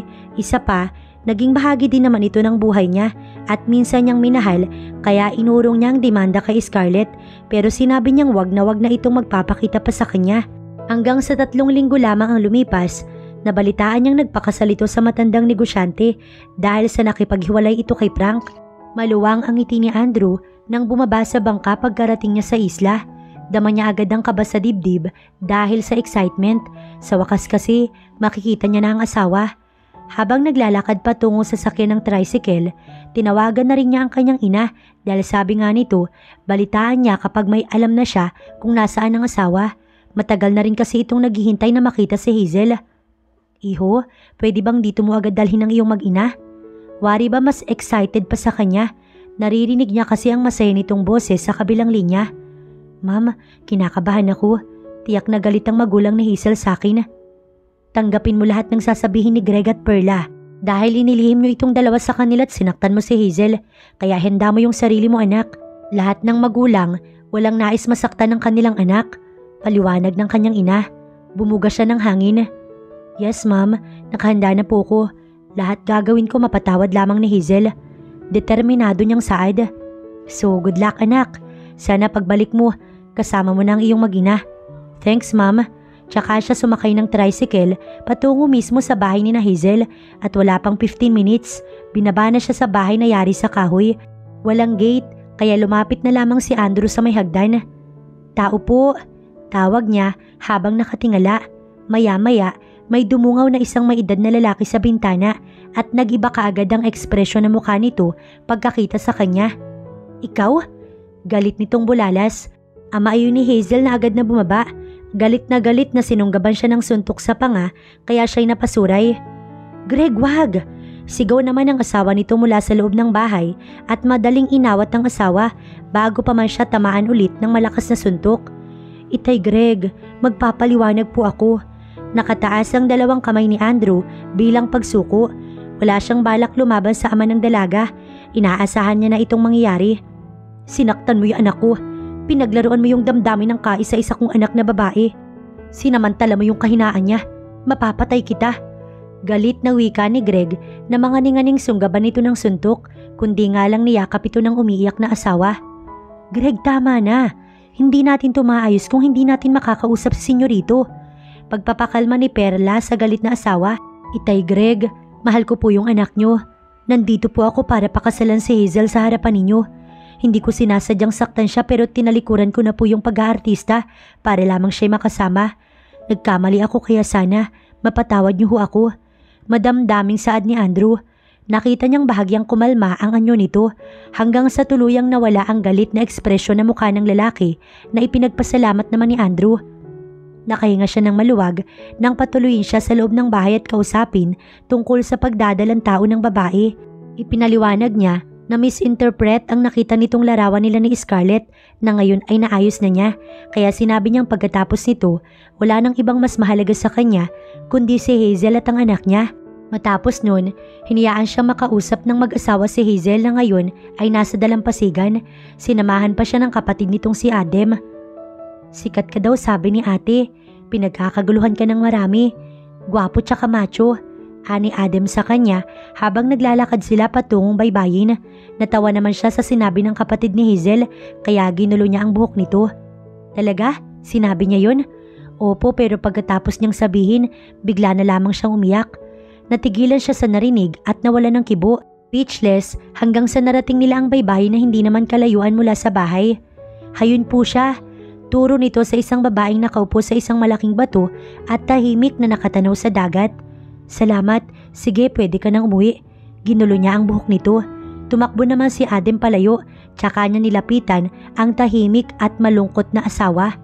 Bumuntong hininga muna siya bago sinimulang kantahin ng isang love song na pinamagatang I'll Be There. Gulat itong napalingon sa kanyang gawi pagkarinig ng kanyang boses. Nang makita siya, napatayo ito sa kinauupuan bang nananatiling nakatitig sa kanya. Patuloy siya sa pagkanta, kaya namalisbis ang luha nito. Dama niyang nabasag ang boses niya sa huling lyrics dahil sa saya nang makitang tumakbo ito palapit sa kanya. Malaki na rin ang hakbang na sinalubong niya ito ng yakap. Andrew, umiiyak nitong usal. I'm sorry sweetie, hindi ko sinasadyang saktan ka. Mahal na mahal kita. Madamdaming saad ni Andrew. Nang marinig iyon ni Hazel, marahang kumawala kay Andrew. Nakalimutan niya kaagad ang nangyari sa kanila at ang ipinangako sa sarili na kakalimutan ito. Sobrang mahal niya ang asawa at ang totoo, hindi niya kayang mawala ito sa kanya ng napakatagal. Mahal na mahal kita Andrew. Pag-amin niya rito, alam niyang wala ito sa harapan niya ngayon kung tunay na mahal nito si Scarlett. Napansin niyang putok ang labi ni Andrew. Ibig sabihin lang nun, sinaktan ito ng kanyang ama. Hindi niya napigilang wag hawakan ang labi nitong pumutok, pero inalis ni Andrew ang kamay niya at siniil siya ng sabik na halik sa labi. Mga halik na namiss niya ng sobra at walang anumang tinugon ng masabik at maalab. Nang araw ding iyon, inuwi ni Andrew ang pamilya ni Hazel sa hasyenda. Alam niya kasing isa sa pinagkakatiwalaan ng mom niya si Itay Greg. Sa mansyon ay nag-usap-usap ang kanyang ina at magulang ni Hazel tungkol sa pangalawang kasal nila ng asawa at nagkasundo naman ang mga ito na ganapin sa hasyenda sa lalong madaling panahon. Pagkalipas lamang ng 3 linggo, ginanap ang kasal ni na Andrew at Hazel mismo sa hasyenda na dinaluhan ng maraming kaibigan at kamag-anak. Habang naglalakad sa aisle si Hazel, hindi maiwasan ni Andrew na mapahanga sa taglay na kagandahan ng asawa, lalo pat bumagay rito ang pagbubuntis. Napakaganda nito sa kanyang paningin habang suot ang mamahaling gown. Kaya naman halos hindi kumurap ang mga mata ng groom hanggang sa makarating si Hazel sa harapan ng pinakagwapong lalaki na kilala niya. Hindi mawala ang paru-paro sa kanyang sikmura, maging ang kabayong naghahabulan sa kanyang dibdib.